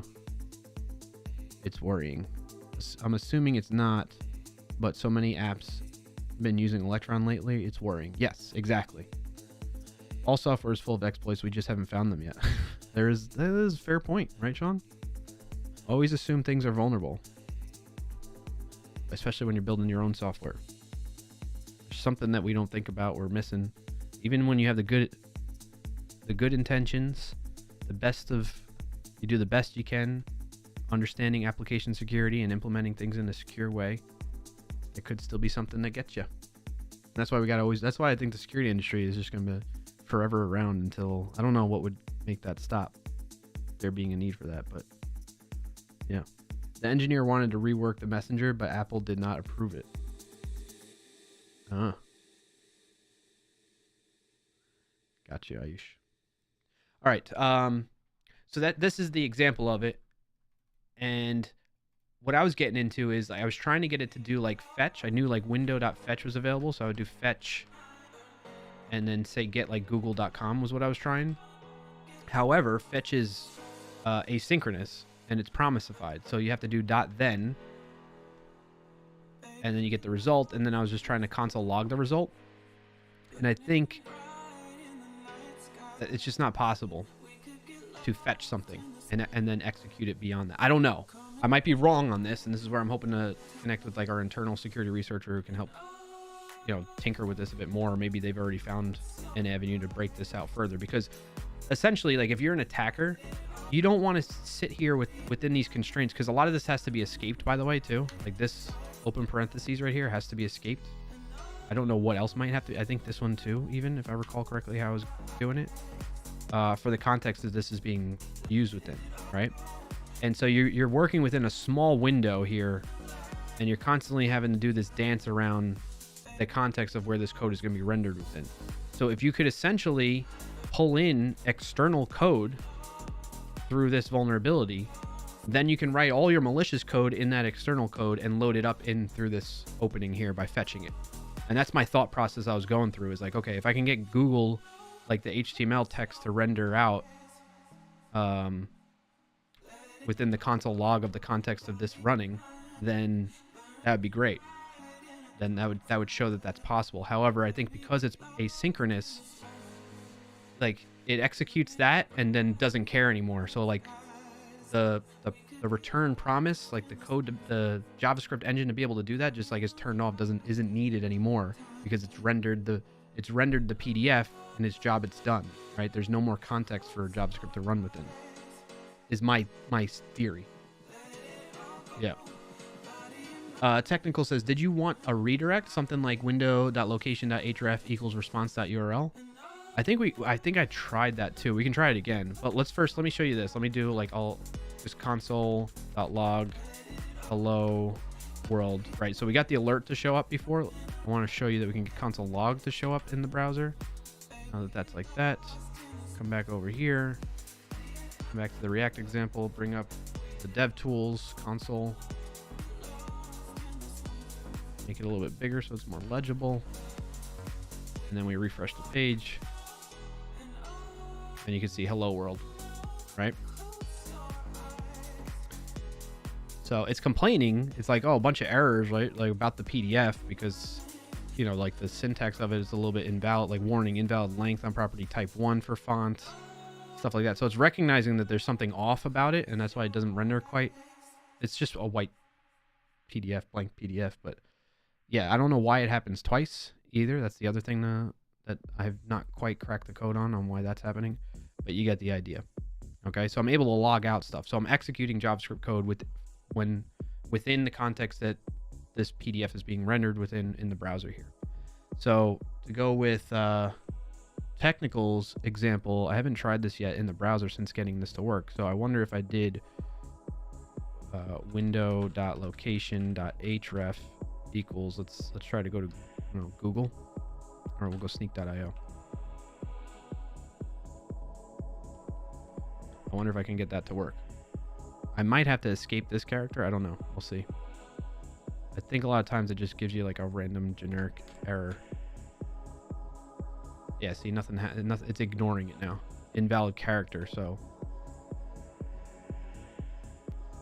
what's the character though? It's like all these characters. So something's not. It's not escaping properly. I think. Maybe it's the period. Let's see, how many invalid character messages do we have here? 1, 2, 3. Welcome in and thanks for joining today, VJ 525.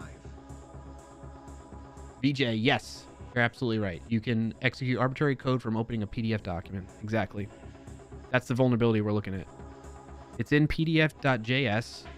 They have a updated version that's out that's fixed. But in this case, I'm using the React library that I'm relying on to render this in a React app, if you will. It's kind of contrived a bit, to be honest. Is React-PDF. They have an updated version that has the fix for this, but I'm intentionally using the next recent version that is vulnerable to this, that is using that vulnerable version of PDF.js.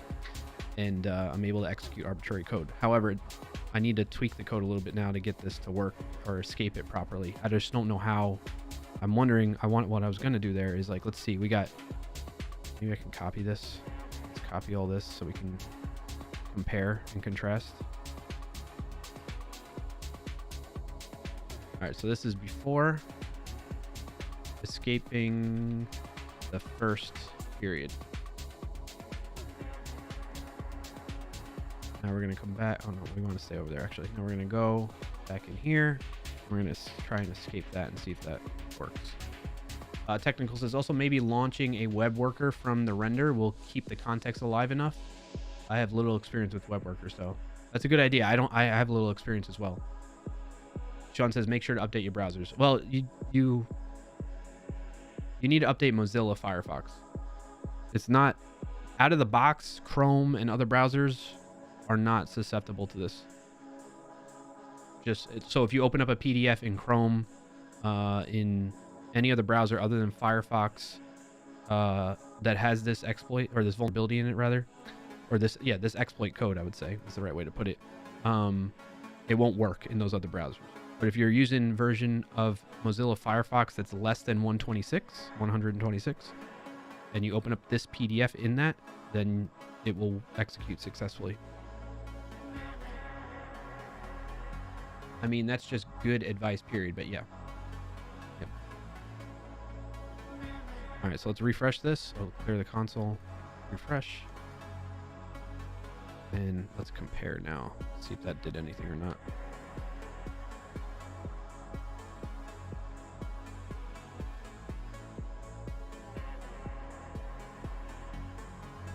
After escaping the first period. So we have 64, A6, 38, 35, 63, 39, 43, 72, 108. No, it's the same. About the same. Where's the illegal character then? So it's probably not the period, right? It's likely the equal sign. Try the equal sign maybe. Save that. See if we can get around this. We got 108, 111, 60, 40. This seems about the same as well. Maybe it's the single quote. Let's try this again. Compare and contrast. Trial and error. Where's the left side one? 111, 64, 86, 38, 35, 63. No, it's about the same, right? Yep, it's the same. Okay. One last try. Maybe it's this. If it's being evaled, the quotes are bad. Okay. So we'll do both quote. Well, let me just do one quote and see if it results in less going on here. Refresh the page. It seems about the same.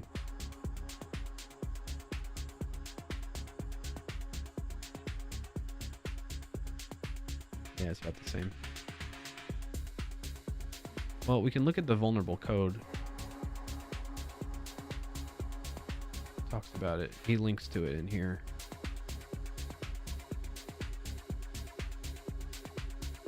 How are we doing on time? We got time. We got 45 minutes. 40-ish minutes.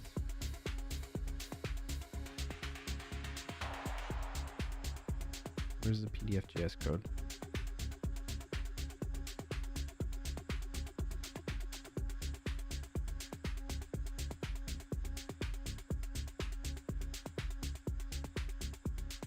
Where'd it go? I'm pretty sure I've seen it. I'm pretty sure I've seen it.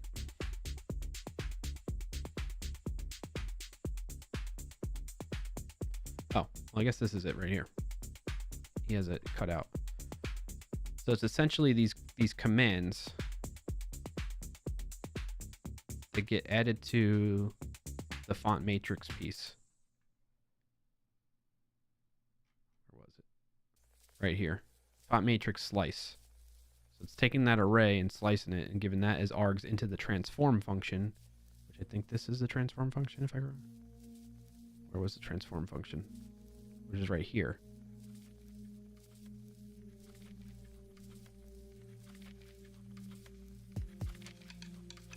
What turns out to be much more interesting, however, is the transform command we saw above.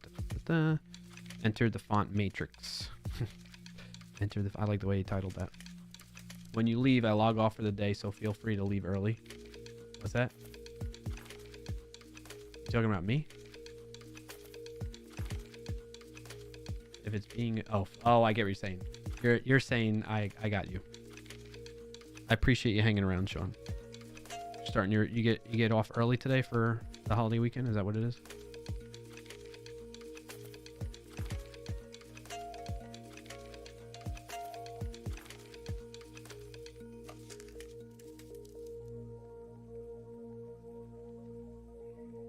Summer Fridays start today. Half day Fridays all summer. Oh, nice. Even better.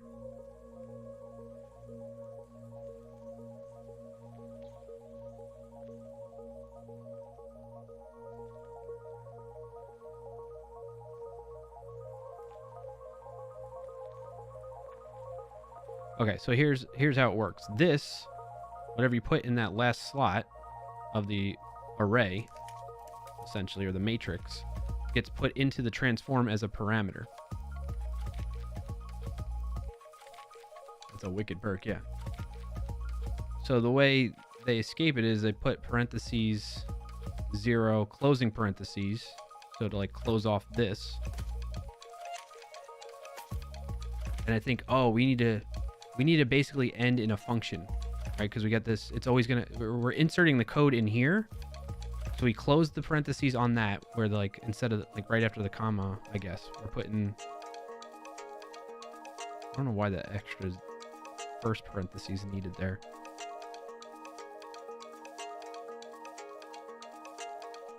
That's not making sense to me.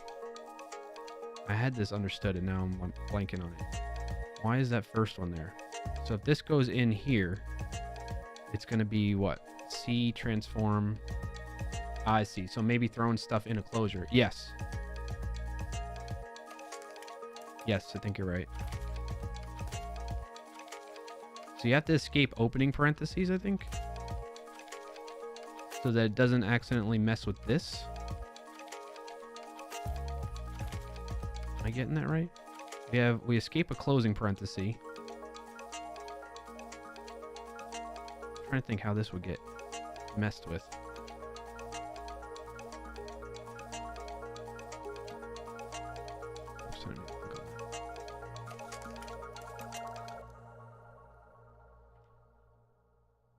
Hold on a second, chat.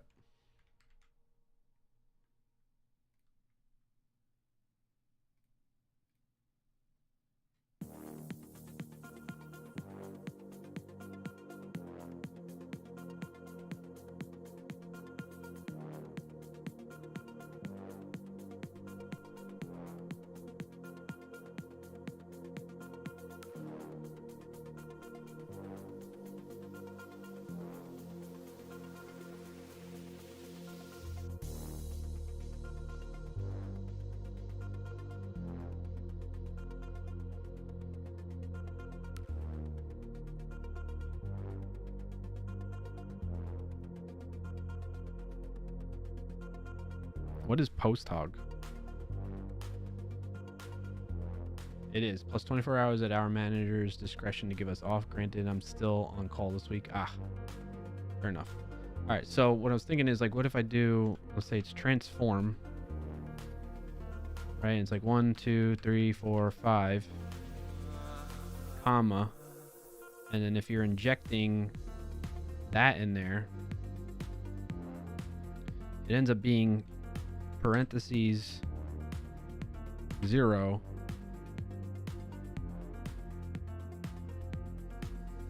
Right, and then escaping that.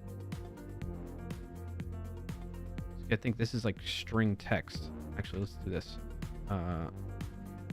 Say let test. Do like payload. Payload PL for payload equals. And we're gonna say it's this. 0 / that.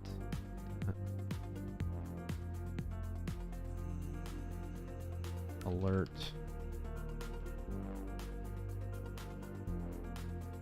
foo bar, and that's the string like that.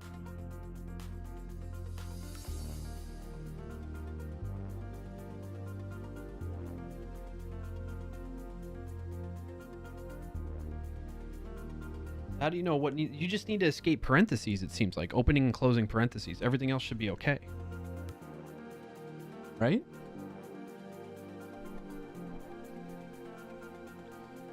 Syntax error. Oh, put it in double quotes. So we don't have that.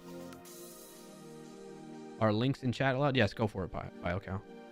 Whether I click on it or not is another thing, though. Just a heads up on that. Thank you for asking first, too. Looks like they don't escape closing the final parentheses. Yeah.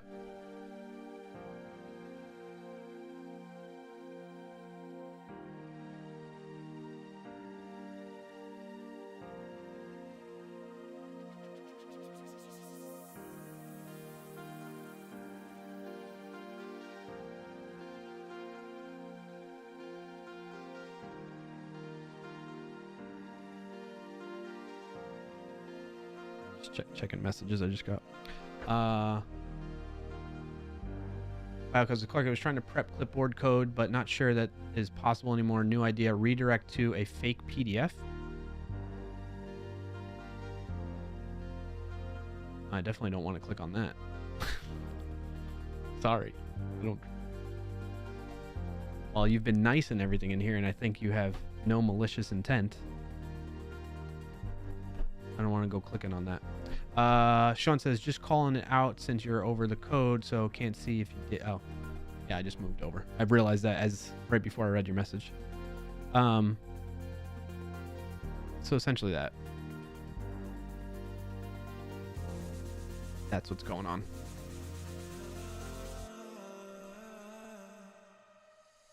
I believe you just need to escape the parentheses.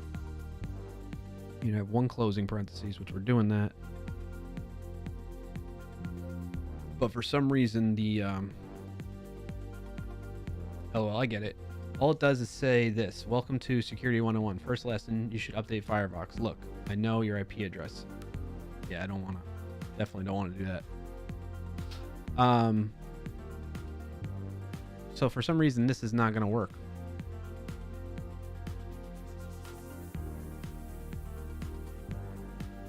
Unless maybe I do at the end of it. Right, because what was it before? I do a closing parentheses like that. Or I mean an opening one. What if I put that in there, like slash that? I wonder if that maybe includes it fine. Maybe you need to include a closing paren to handle it. Yep. I think that might be it. We're on the same page there. Okay, here we go. That did something. Let me move out of the way again. Type error. Sneak.io is not a function. So we're getting somewhere. It's reading this at least. Why can't I get window.location.href to that? Oh, because it thinks it's a function. All right, so we'll just say alert.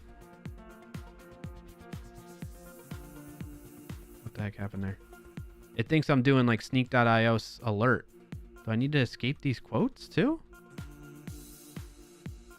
Maybe if I do it like this, it'll realize, and then the semicolon. I'm going to do alert, comma, that. Oh, you need a semicolon after .io. Yep. We're on the same page. All right, let's see. Redirect me. It says that. And it redirected me to sneak.io. Okay. Okay, that's cool. That's cool. We're doing stuff now. So if I do like https:// will that work? To like actually take me there. Take me there. I want to go there. Probably get rid of that alert, right? Oh, man. Okay. I'm elite hacker now. Yeah. You need a semicolon after .io. That was it. I wonder if we could do it without, if I get rid of this and we just do it like that.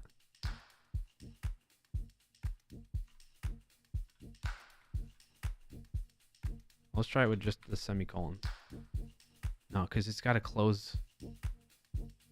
I think it needs the opening parentheses, and you just leave it like that. Let's go back. No, that broke it. So you definitely need something going on here. If I just close it.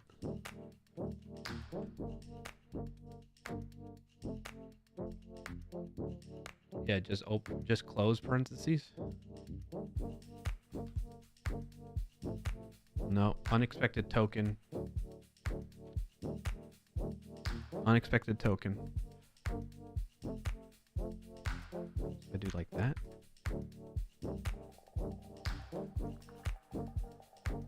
No. All right, now I'm no longer an unexpected token. But basically, you need to have some type of function at the end. So I'll just do like a console.log. Escape the opening one.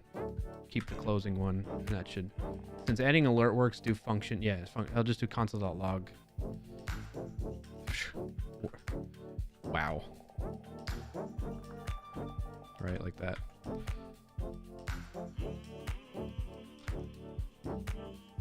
And there we go. So it is working.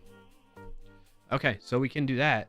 So then my next step was like, okay, if I can somehow get fetch. Maybe we can fetch sneak.io. If I do fetch that, and then I know something else I ran into was, and I need to do this again, escaping it.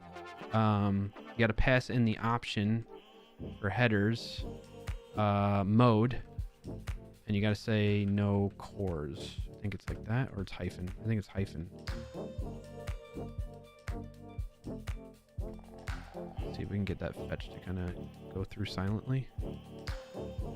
Well, not the same, but similar. Stack Overflow. Window.location.replace is a function version of it. Okay, gotcha. Yep. Technical. All right, unexpected identifier object. All right, so that's not working. So if I take out this, though, if I tell it just to fetch sneak.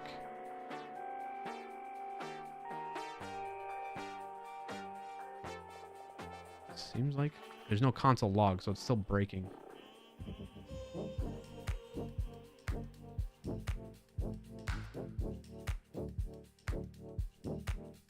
Do I need to escape the closing one too? All these in between parentheses besides the last one? Seems to be the case, maybe. Yes, okay, that was it. All right, so we're getting there. So we got access to fetch from origin. Localhost has been blocked because of cores, right? So I've hit that before in the past. So now use single instead of double to keep it all the same. Sure, that's fine. So now if I come in here and I add mode And I just go like that. See if that still results in this. No. Okay, so we still have something going on here where it's not liking that once I put the mode in there. So I think I've done it where I had double quotes.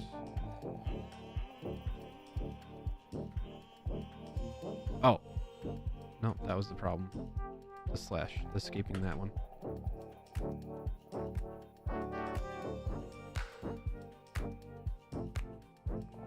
Failed to execute fetch on window. Failed to read the mode property. Value is empty. Yep, that's good. Okay, we're getting there. So now if we change it to, I think it's no cores. I don't remember if it's with a hyphen or not.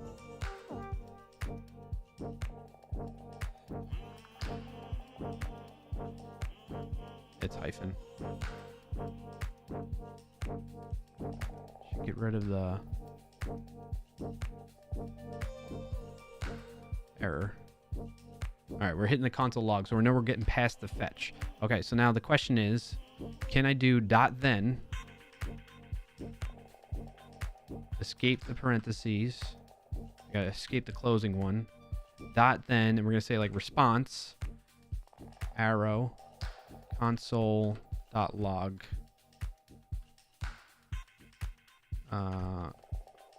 response, like that.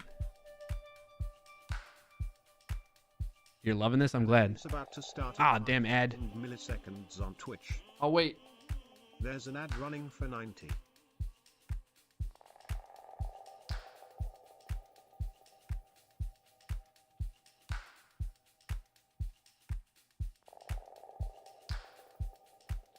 Well, wait. Let's do a stretch break while we're doing this. May, if you're there, stretch for you. Oops. What time is it? Yeah, we got time for this.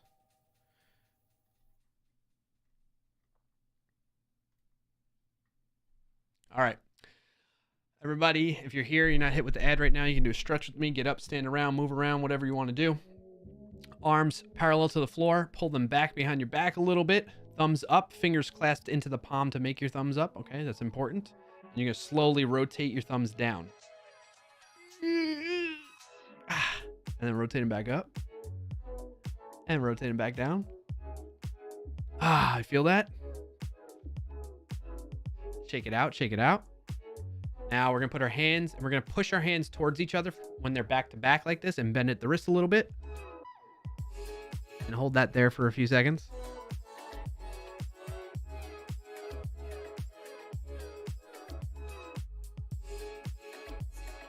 Shake that out, and then do whatever other stretches you like to do. Clasp your hands in front of you, pull them out a little bit if you like.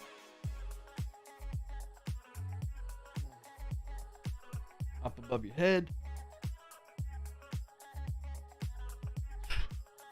Behind your back.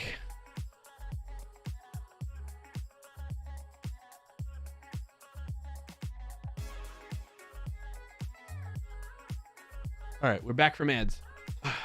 Back from break. Thank you, BioCow. Thank you, Technical, for letting me know, too. BioCow says, anyway, my alternate idea was make an HTML page that looks like a PDF so you can just code a proof of concept vol in JavaScript. I found this template that looks nice. I got you.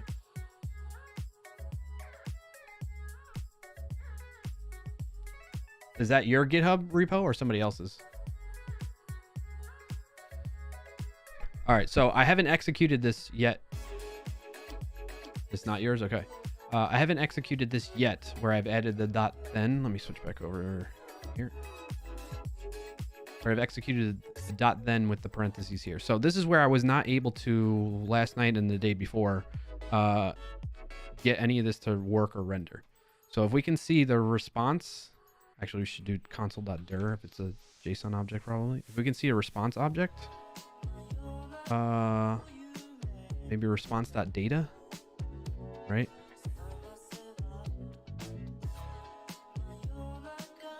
Then we know we're getting the contents of that there. Just to be safe really quick. Today I learned about console.dir. Yeah, that helps when you have like an object. It'll render the object a little bit better. It's not perfect. There's a better utility that you should use, but I always forget it, like the specific syntax of it on how to do that. Okay, that is working. It's undefined. Actually, I guess what I could do is I could, because data is undefined, I guess. I just don't know what res is going to log out, so that's why I'm like being cautious before I share it on screen. All right, I'm getting a response. Holy shnikes, Batman. Okay, so this is more what I'm it's response.body. It's not getting anything back. It seems like it's making the response, but it's not getting anything back. Maybe because I gotta give it a header, like a content type header or whatever. But essentially, I'm able to make an HTTP request from a PDF file, which is ridiculous. So what I'm gonna do is I'm gonna say console dot. Well, I'll show you this one before I change that. All right, you ready? So we changed it. I changed it to console.dir. We show the whole res because I was trying to do res.data, trying to remember how fetch response looks like, the shape of the response, but apparently data is undefined, partly probably because of the way we're constructing this request. But then when we refresh, we can see the wow gets console logged first, and then asynchronously the response comes back. But like we're not getting a full response, so we get a fail response basically.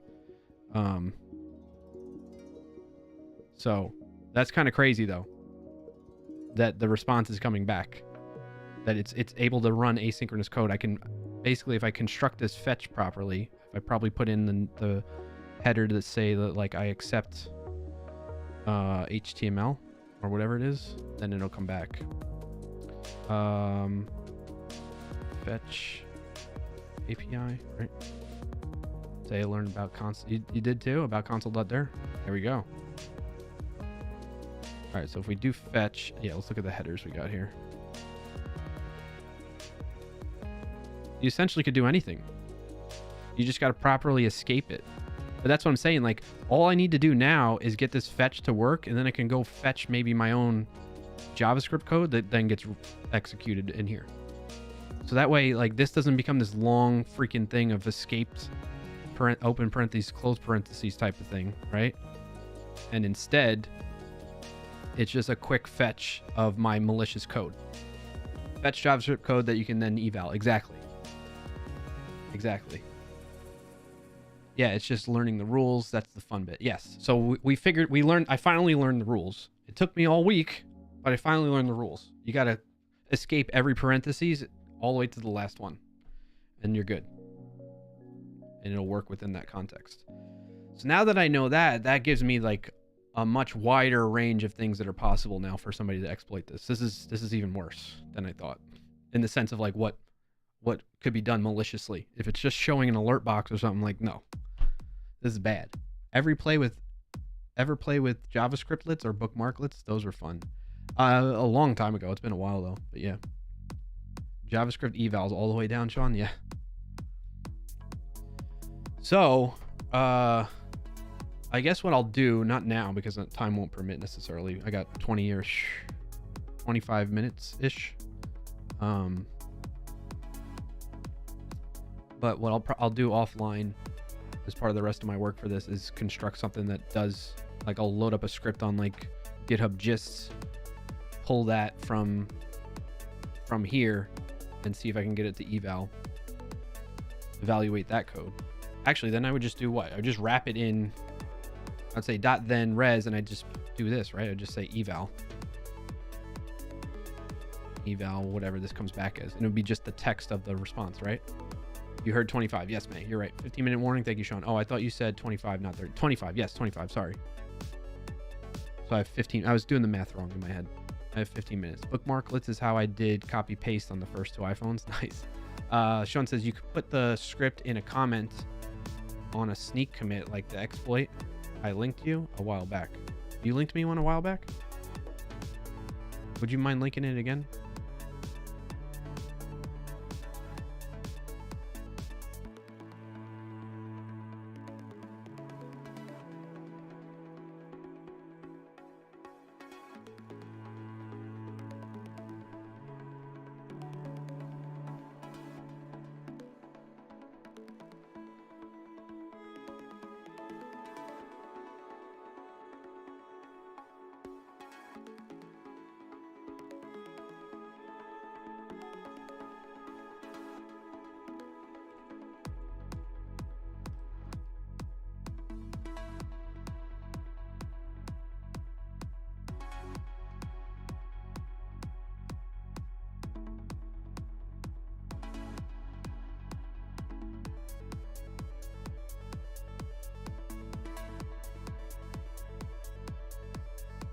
Okay. Okay, I'm taking a look at your thing while I was waiting for Sean to get that link too. I see what you mean. So basically, get a website to look like a PDF. And Welcome in and thanks for joining today, I2Ivo. And then when somebody goes to that and they click on something, it actually loads the other PDF, the malicious PDF. Is what you're saying, right? Or what you were saying before. What's up, Rival? Rival, my buddy, you got to see this. Rival, for your work that you do you ever work with PDFs? Biocast says, yeah, redirect to an HTML that looks like the PDF. Oh, you're saying, so do all my malicious stuff, or yeah, redirect to, yeah, I get what you're saying. There's a lot of possibilities with that. That's a good avenue. I think if you redirect to a separate web page though, then that would, I mean, somebody that's not paying close attention would just be like, oh, whatever. But somebody that's paying somewhat attention is a little bit, their spidey senses might go off for that, right? Rival says, I have, but not recently. Okay. Well, check this out, my friend. I have a PDF file, EX1, that I then use a React. Can you believe I'm doing some React code here? I created a React component that leverages this React PDF library to render the PDF for me. And then, my man, when I render it, just by opening up the dang PDF, I can execute any code, JavaScript code I want within that context. So now in this case, it's in the browser. So I can do all kinds of shiesty stuff. I'm so proud of you. Thanks, Rival. Appreciate it. Biocast says, but it's already rendering in their browser, so it shouldn't look strange. Yeah. Yeah.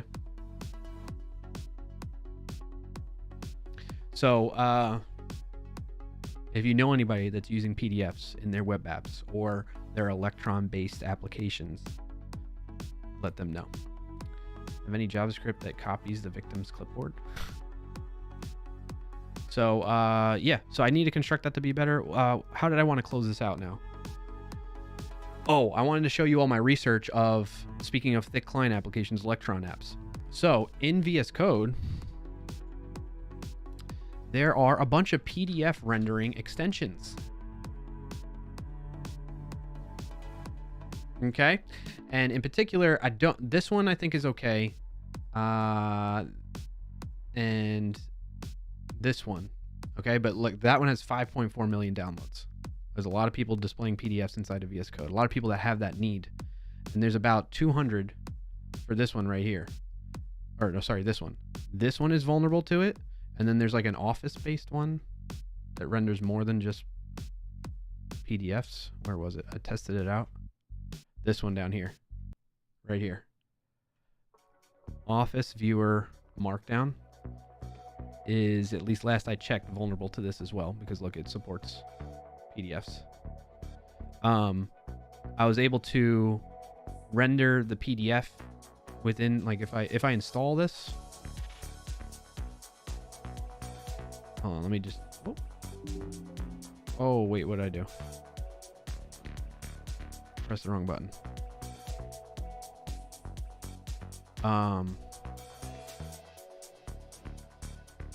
So you can open up developer tools.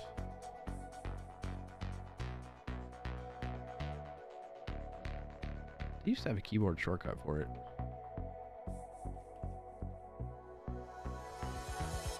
Well, you can open up any Electron app. Essentially, you can open up developer tools for it.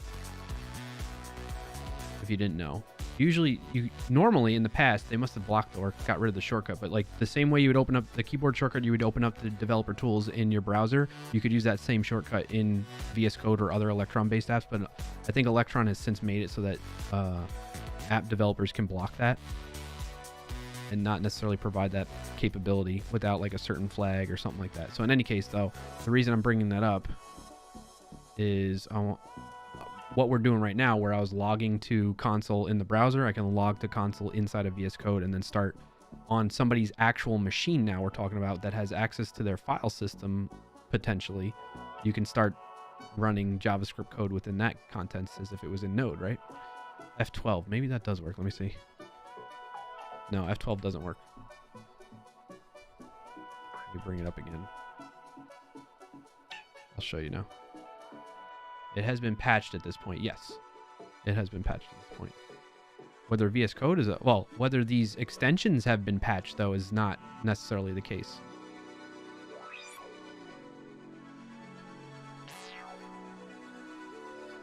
So here's the developer tools.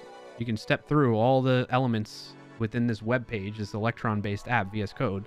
And the good thing is about VS Code though is they do a great job of sandboxing things. What that means is like basically only letting that code run in isolation within the context of this application.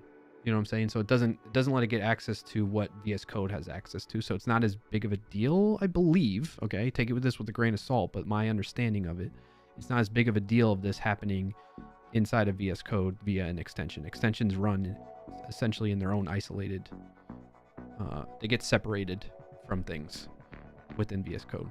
But nonetheless, because of the extension, I can essentially run the same thing that we were doing before here. The question is, do I want to do that? Let me test out doing that in front of you all first before on this machine, because I haven't done it on this machine yet.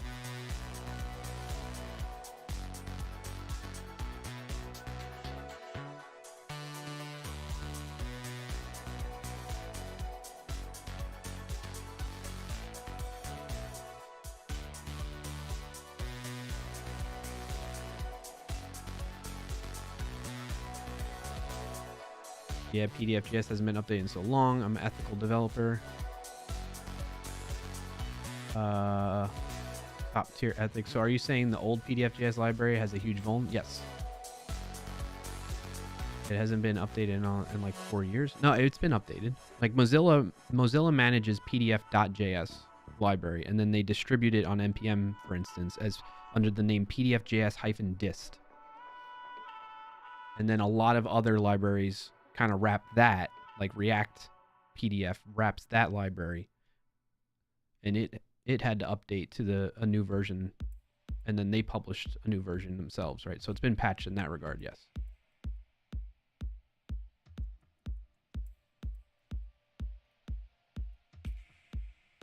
All right, so I'm testing this out. If I open up, where's my dev tools? Dev tools are open. Console log.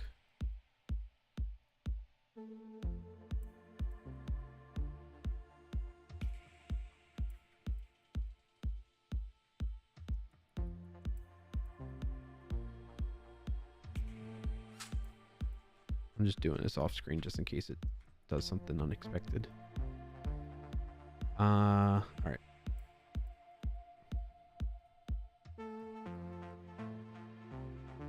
Yep. Okay. So I was able to do that. So just to show you all, right quick.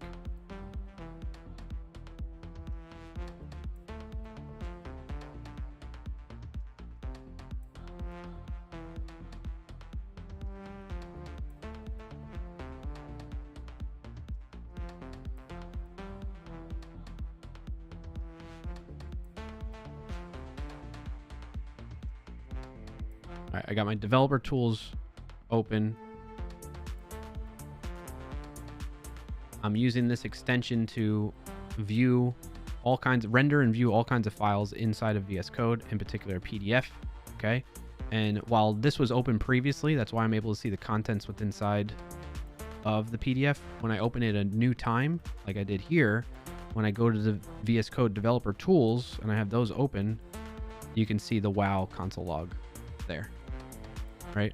So essentially the same thing's happening. Is it can be exploited by these PDF renderers that are extensions in VS Code.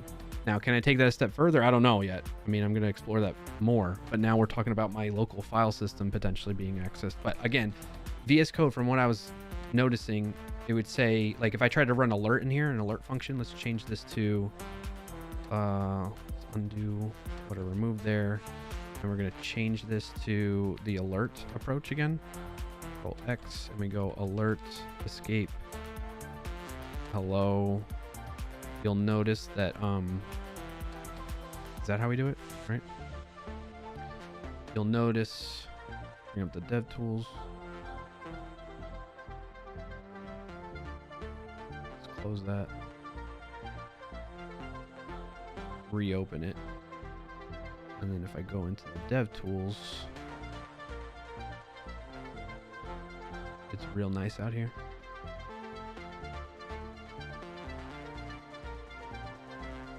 Should be a message. Oh, I didn't get it right.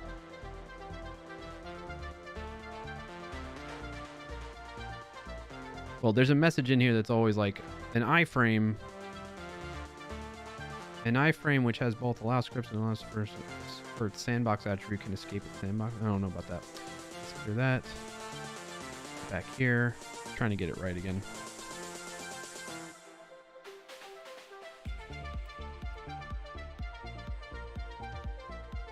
See if that triggered it. Yes, okay, I got it this time. All right, so as you can see here, VS Code ignores alert because the document is sandboxed and the allow modals keyword is not set. So I got to explore that, like what that's about. Allow modals within here. But the fact that they're sandboxing it tends to lean towards being a good sign that they're protecting it from going beyond this, but you never know, right?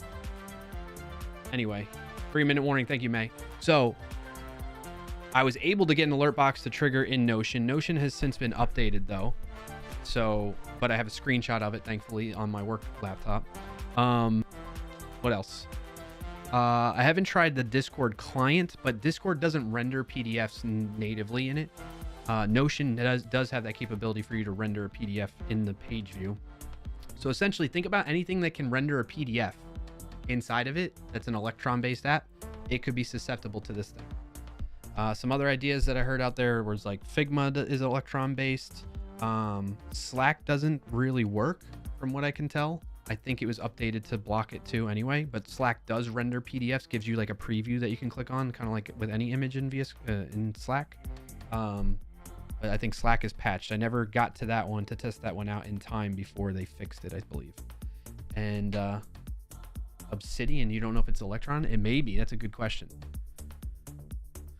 So that's everything that I've done regarding this vulnerability. That's all of it in like an hour and a half-ish covered. Did I cover everything in the script that I wanted to cover? Yes, we did the demo. That is it for this video. So essentially you all got to see a sneak peek for a sneak video that I've been working on that's related to this vulnerability. That's been super interesting, super fun to dig into. I count it as one of my wins of the week because it's one of those situations where, you know, when you get into that flow state and you lose track of time. Like I was up really late. I haven't stayed up till, like, for instance, the one night I was up till 3 a.m. I'm not proud of it. Like, I'm actually unhappy with myself, but it was one of those situations where, so it's kind of a loss of the week. I stayed up till 3 a.m. one night this week, just like tinkering with this and trying to get this to work and whatnot. So 2 takeaways for me though, from this that I need to explore further is let me take these notes. Where should I take these notes?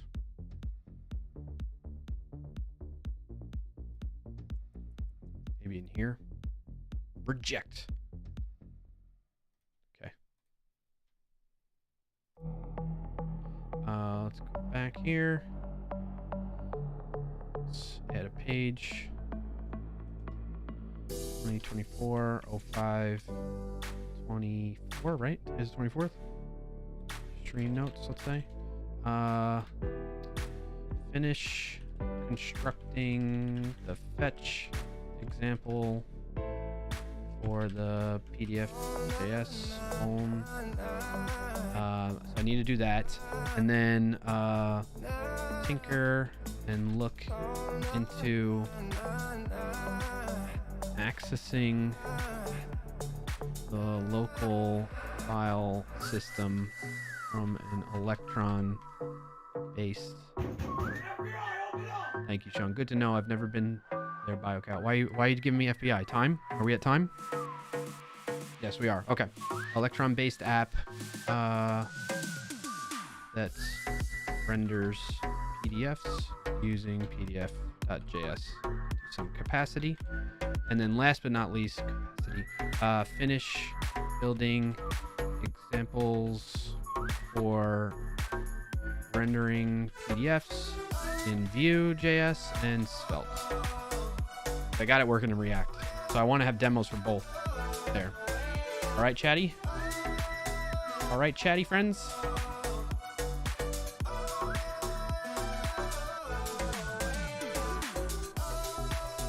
Song's pretty good. All right, now get out of here. React God. Yes, don't ever say that. No, that's a no. That's a hard no. All right, everybody, thank you so much for being here. Hope you enjoyed it. I know lots of you have asked for me to do some security-based content or live streaming and topics covering there. I hope you found this interesting. If you want to see more of this type of thing, let me know. Either by joining the Discord and talking to me there. If you need to join the Discord, you need the invite, !Discord. You get the link there. Or you can go to clarkio.com/Discord. That also has the link directly if you want to go that way. Join up there, get in touch with me in there, and let me know if you want to see more of that stuff. All right. I'll probably have an update for you next week on this as a result after I talk to our security analyst and researcher internally that's also working on this to get their thoughts, because they're more of an expert in this type of thing than me. So I'm looking forward to see what they say, and I'll share some updates on that with you all next stream. Okay. On that note, we're gonna go raid somebody, so stick around if you're watching over on Twitch. If you're on YouTube, you can join up over on twitch.tv/Clarkio to go raid with us. I appreciate everybody that's been here. Thank you for the follows, the subscribes, the lurks, the chats, and just being here. Rival and Roy Lacey, we need to talk, probably like via Discord or something, to figure out a good date where we can do like a really in-depth dive on Vim in VS Code. Like I know I've talked about it and we tinkered with that a little bit. I do still want to do that. I just want to do it at a time where you're both, or one or both of you are available to be here for at least, let's say, an hour of the stream, so that you can guide me and coach me, because I need my hand held. Thanks. All right, folks, that does it for this stream. Thank you for tuning in. I hope you have a good rest of your Friday and weekend. Again, keep in touch. Join the Discord. That's the best way to do it. Otherwise, I'll see you right here next Friday at 12:30 p.m. Eastern Time on twitch.tv/Clarkio or youtube.com/Clarkio. Again, have a good one. Thank you all so much. Stick around for the raid, and I'll see you next time. Peace out.